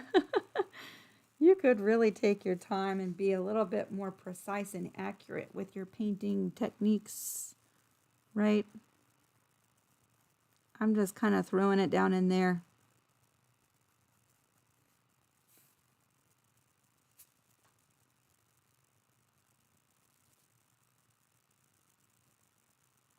Remember, the more water, the more medium on your brush, the more it's going to wick and spread out in your fabric, just like that.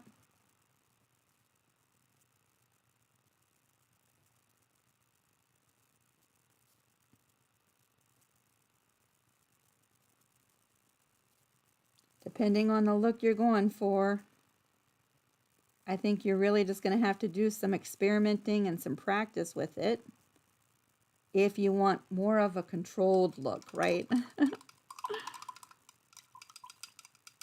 Valerie, you made it home. You made it home just in time.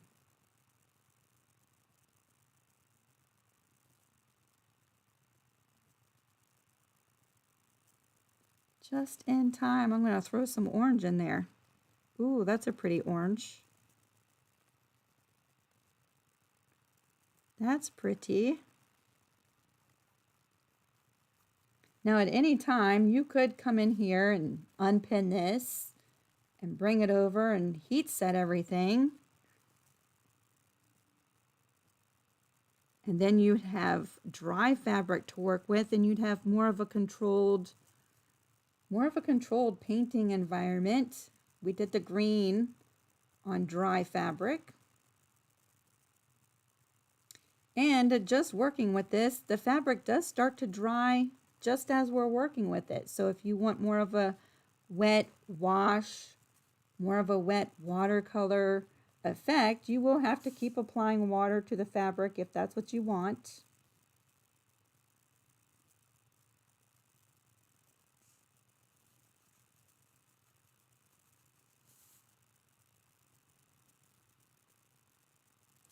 June, you can't draw, so you'll need a pattern. Yeah, this little flower and bee was a free color book page I found on the Google. Same with the owl and the giraffe. They were all free. I've linked those color book pages in the description box below. But if you just do a Google search, free color book pages, I think you could spend a week going through and printing out free color book pages. And that's what I've done to get these images. So if you can't draw, but you can trace, this is perfect. This is perfect.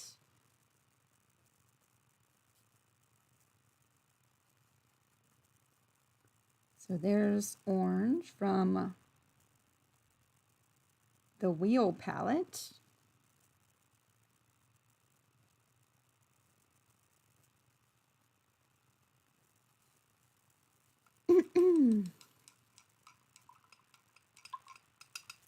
Delia, yep, fabric medium.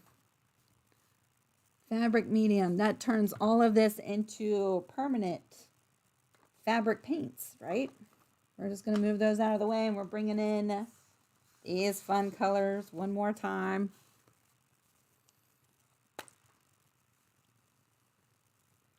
Let's see, which ones do I want to use? How about this teal or that mint green? That's pretty. Mint green and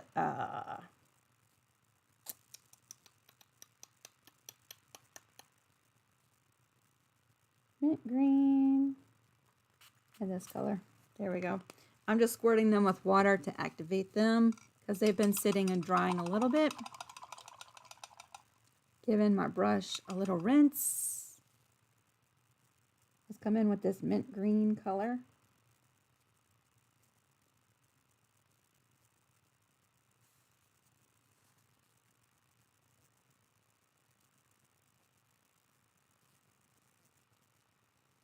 Ooh, I got the dropsies.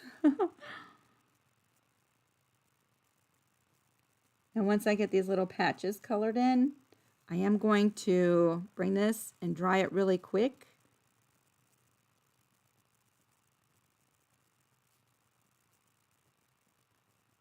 Because at any point, you can come back with the fabric markers and add little details, which is a lot of fun. Let's see, that's enough for the green.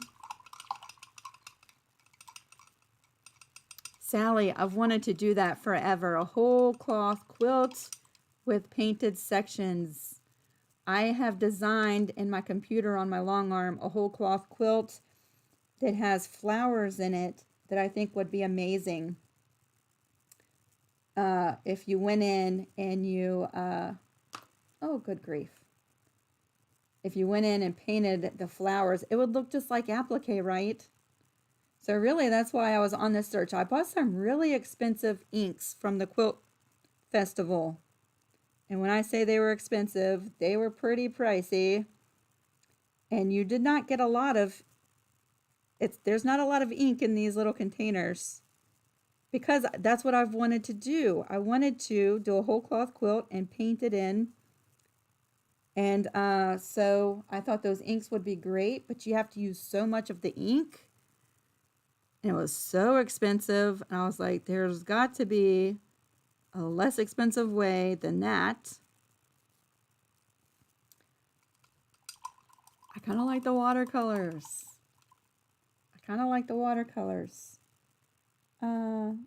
I was just going to, which color was I going to do? Dun, dun, dun, dun, dun, dun. Let's do this one.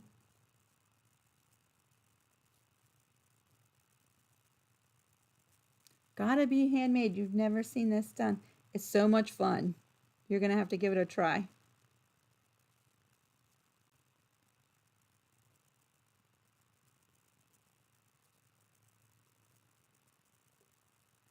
I'm just going to fill up the rest of these little empties with this darker teal color.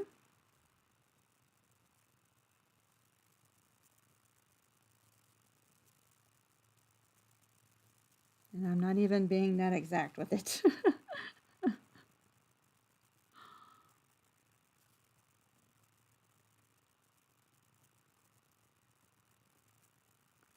Always growing up, I was like, I don't know how Bob Ross paints with all these people watching him. I would be a nervous wreck. And here I am painting with a lot of people watching. That's crazy. Let me heat up this iron because I do want to heat set this.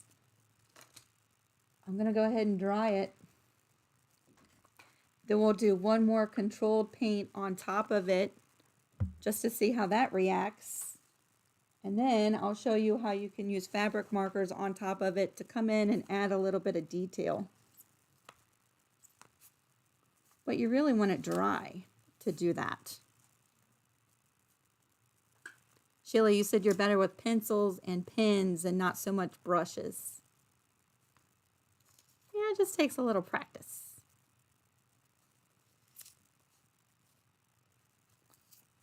Ooh, Anna, you're going to do an angel. That would be so pretty. That would be pretty. You'll have to send me a picture of it. See, now look at the mess underneath. Look at the mess underneath.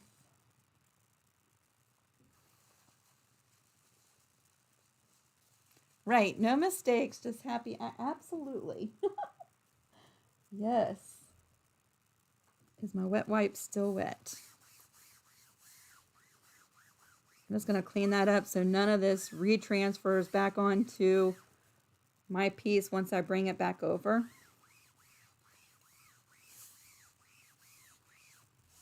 Just using a wet wipe, cleaning that up.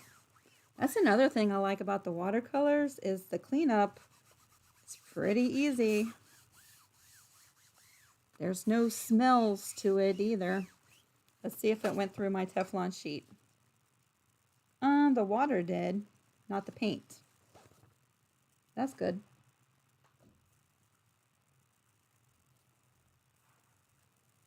I'm just going to give this a press. Let's see, you missed the beginning. So I showed a couple different ways that I add the fabric medium. I have it in a little cup just like this that you can dip the brush into and then wet your paints with it. But I also have it in a little squirt bottle and I spray my fabric with it. You could spray your paints with it as well. But I just like pre-treat the fabric with the fabric medium and that seems to work really well too.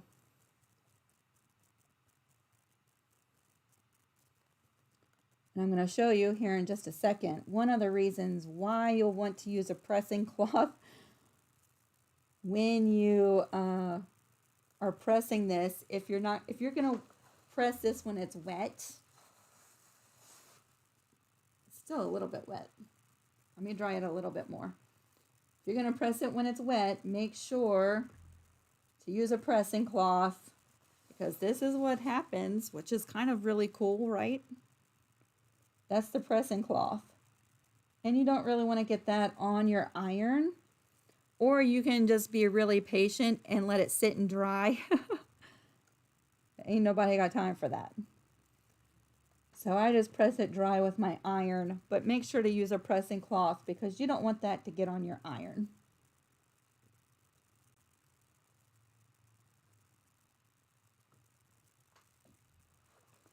All right, that is mostly dry. Mostly dry. Now you can tell that when the paint's dry, they're not quite as bold. So take a look at it when it's dry, and if you want to come back in and add more color, you can most certainly do that. Ooh, my rug is here. I just saw the truck pull up. Honey, if you're watching, our rug is here. Yay. So let me show you. I like to dip my brush right in the fabric medium, and you can activate the paint that way. I'm not even going to pin this in place. We're just going to apply the paint just like that. So, ooh, that's kind of pretty. I like that. Let's do that to the rest of the flower. I'll leave one flower original, and I'll paint this other one again with the green palette. I'm not even going to try to say that. It's the green palette. And the fabric is mostly dry, so you can see it's not running that much, if any.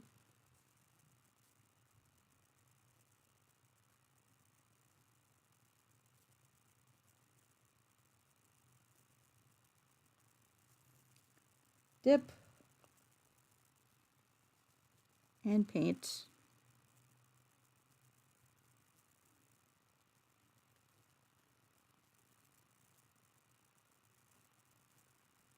I do like the pigments that are in this paint.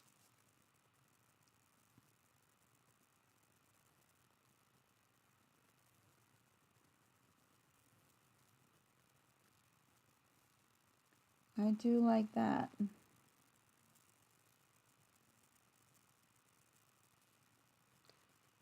But in my two examples, I used, let's see, the owl painting example, I used this green palette here. And in my giraffe painting, I used the color wheel. So you can, and I did not mix them up. This one we're doing together has a mix of 3 different watercolor brands, actually.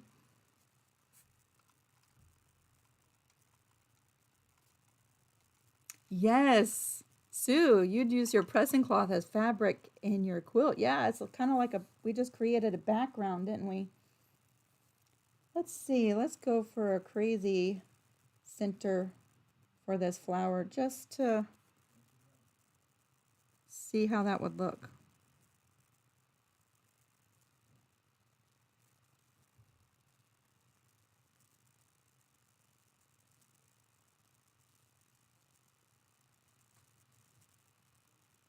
Now I'm just going to paint it in solid.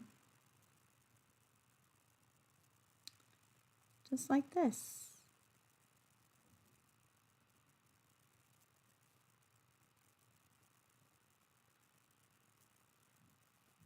There we go. Ooh, I like that a lot, right? More controlled, less spreading. And now that the fabric is dry, or I'd say it's like 98% dry. You can always come back and add fun little details.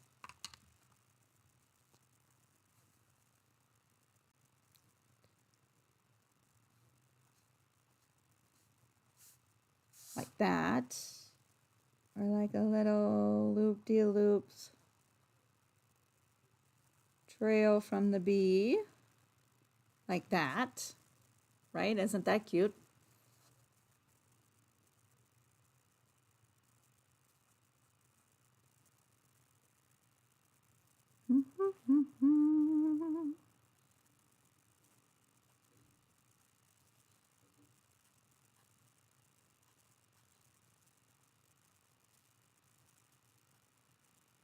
Doing it upside down is not the easiest thing in the world.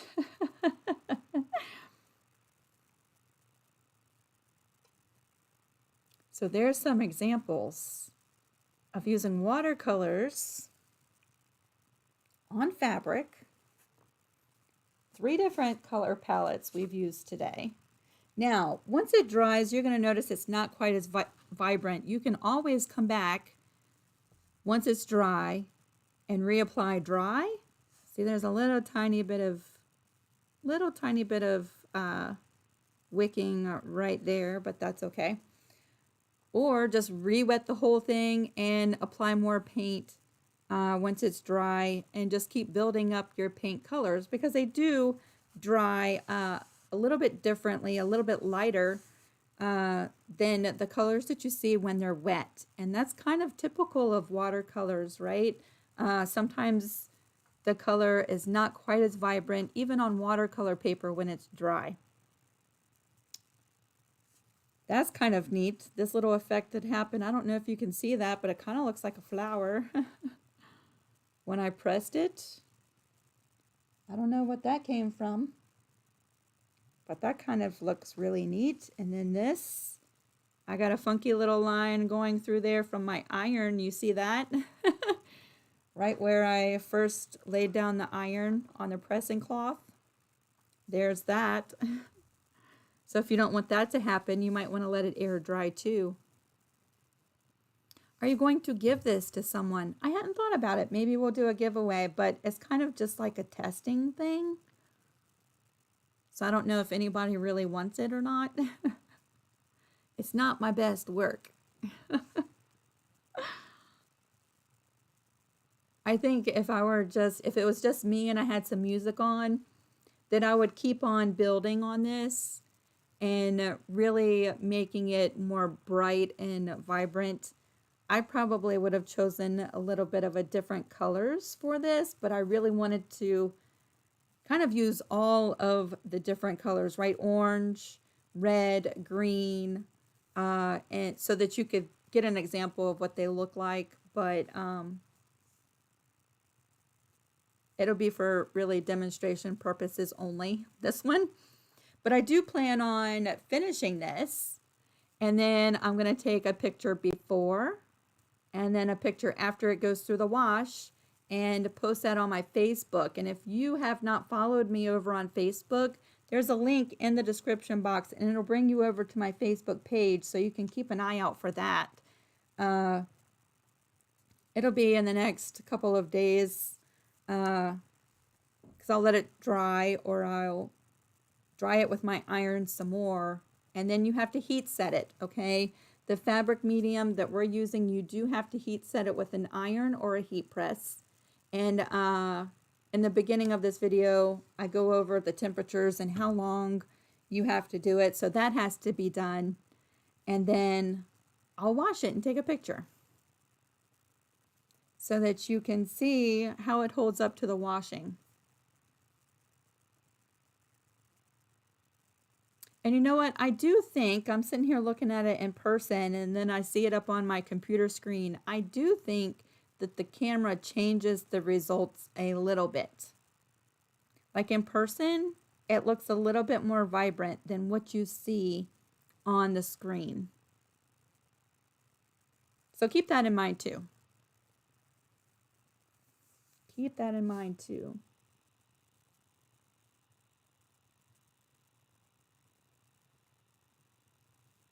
Ooh, Sally says, use the pressing cloth for a journal cover. Yes. Yeah, did you see? Isn't that cool looking? Kind of like a little batik look going on a little bit, right? A little tiny bit. That would be fun, right? Make your own batik fabrics using watercolors. That would be fun. That would be fun.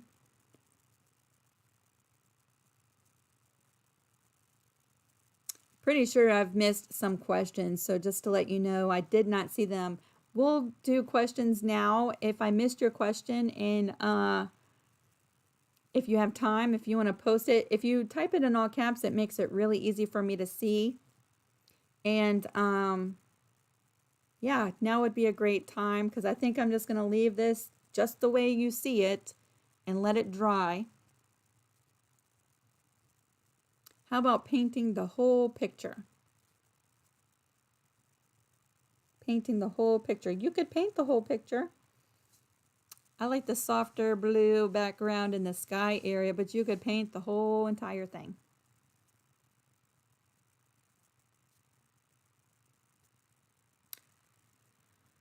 You could paint the whole entire thing. It's been great just to hang out and have some, just like some downtime. I think I was going through a little bit of a burnout. Does that ever happen to you? Where you're just so busy for so long that you kind of lose interest in everything? I think I was going through that a little bit.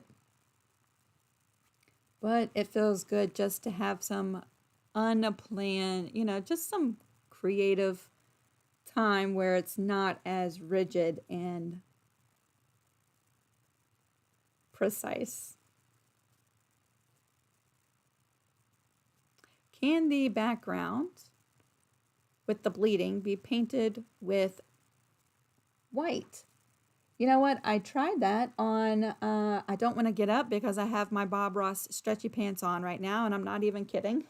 They're Bob Ross pictures on my stretchy pants, so I don't want to stand up. But I did a flag one, and that bled a little bit, and I covered it up with white, and it kind of worked.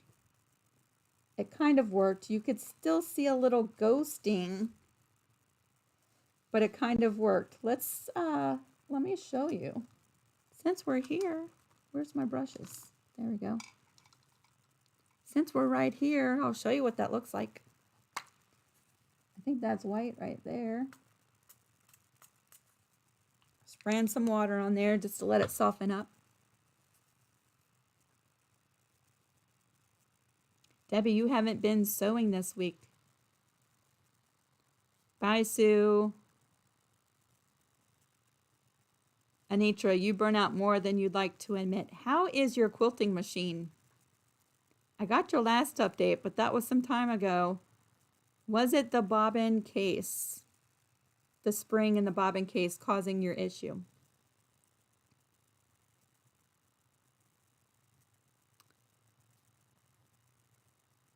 I was going for many days, Jeannie. I was, and I didn't really even realize how much work that all involved until after I wasn't doing it anymore. And then I was like, holy cow, all the behind the scenes stuff that had to happen. Do you have any other samples? I do. I'll bring them over in just a second. Let's experiment with the white, trying to cover up some of this first so that we can show what that looks like. I want to make sure I have a nice clean brush though, so I'm not transferring any color into the white, and you get a really true result of what of what it does. Let's see.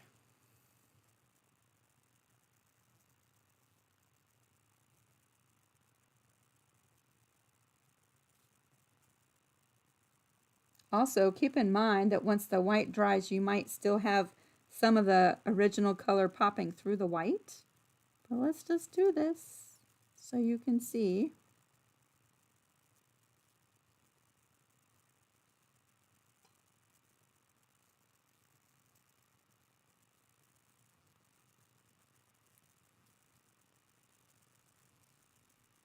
I can see the yellow a little bit through there.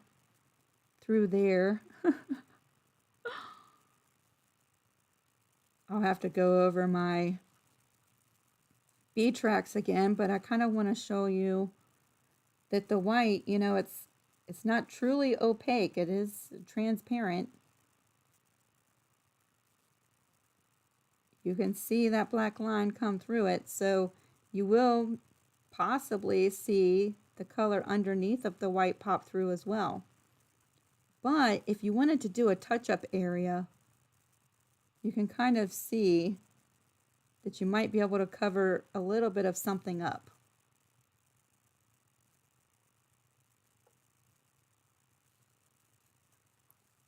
So can you see that? I think you can see that on the screen. Little patch of white that I just did around the butterfly. Let's show you what it looks like with the pink.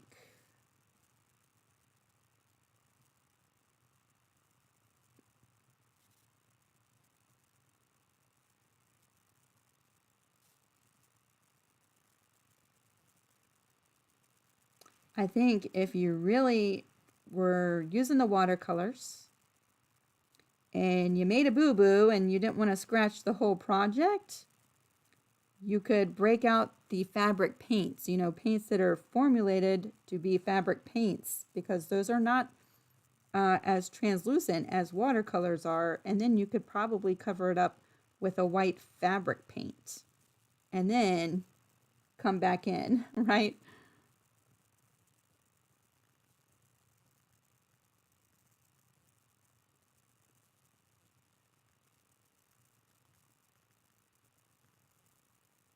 But there you go. You kind of see that. The pink is definitely bleeding through the white a little bit, but it does soften it up.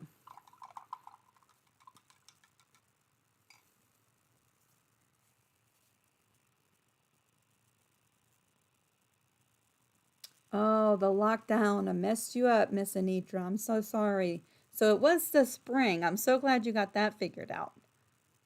So you're just waiting for them to be able to come down for the other parts. Okay.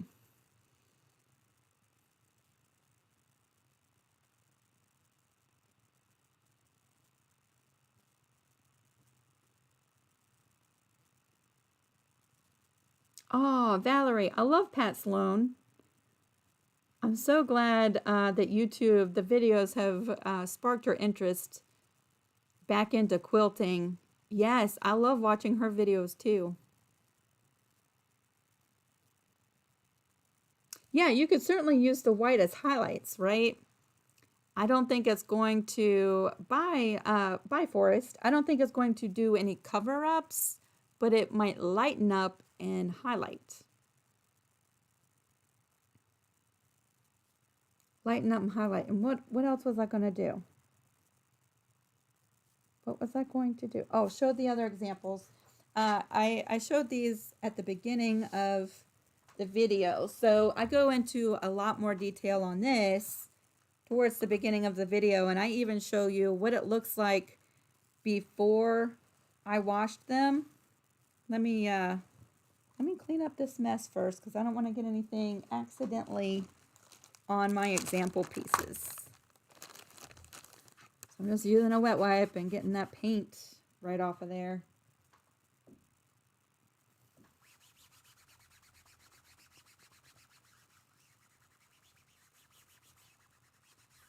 There we go. So these are my two examples. These have been washed. This one's been washed 2 times. Look at the color still in there. 2 times. This one's been washed once. I washed them both with hot water. And I did use the Golden GAC 900 fabric medium when I did both of these. This one was done with my color wheel. And I don't know. Oh, here we go. This one was done with these watercolor paints. And the owl was done with these. See that mint green right there? Mint green. So different watercolor paints. I want you to just experiment with what you can find too, right? Yeah. So there's my examples. lots and lots of fun. And here's the one we've created together, which is still a little bit wet, where we added those white paints and the red. But it's been a lot of fun. It's been a lot of fun. Mainly, I've just wanted to share this process and some of the experimenting that I've done to this point. I do want to experiment with a cotton poly blend. I'm almost thinking that it might hold the color, the pigment more into the fibers of the fabric. I don't know. That's why I always say you should always, use the videos as inspiration, but I always think that you should be doing your own experimenting before just jumping into a huge project without knowing the results, right? Oh, Debbie says, my problem is I get too interested in too many different art projects, quilting, painting, crochet, and then I end up having too many projects mostly done but not completed. Join the club. Oh, you should see. I have, I can think of right off the top of my hand. And so you can get those. Oh, I see we're freezing up.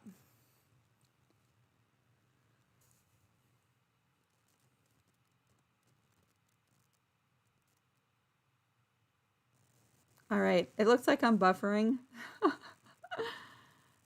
So, come on, internet, stay green. You can Google free color book pages. There's an endless supply of them, but I've linked the giraffe, the owl, and the one that I've painted here in the description box so that you can find them really quickly if you want to use any of those images. And so just thank you to the creators of these free images.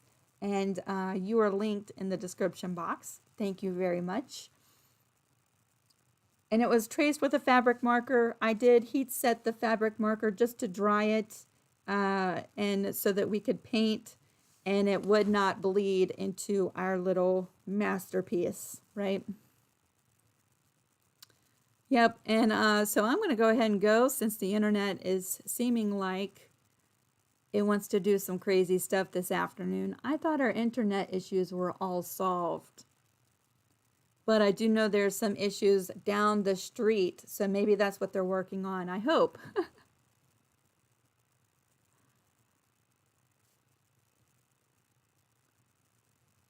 Anyway, I've enjoyed spending some time with you today. I do miss seeing you more often, but I hope that this technique has maybe given you an idea or sparked an idea for an upcoming project. And either way, I hope that, you just have fun experimenting with this process. As always, I would love to see what you do with this method. And I know we're frozen again. There's a link to Creative Crew Group. If you have not joined that, that is a Facebook group. And you can join that. The link is in the description box. I would love to see your pictures. And we are frozen up. So I'm hoping you caught all that before I say goodbye. I hope you have a lovely weekend coming up.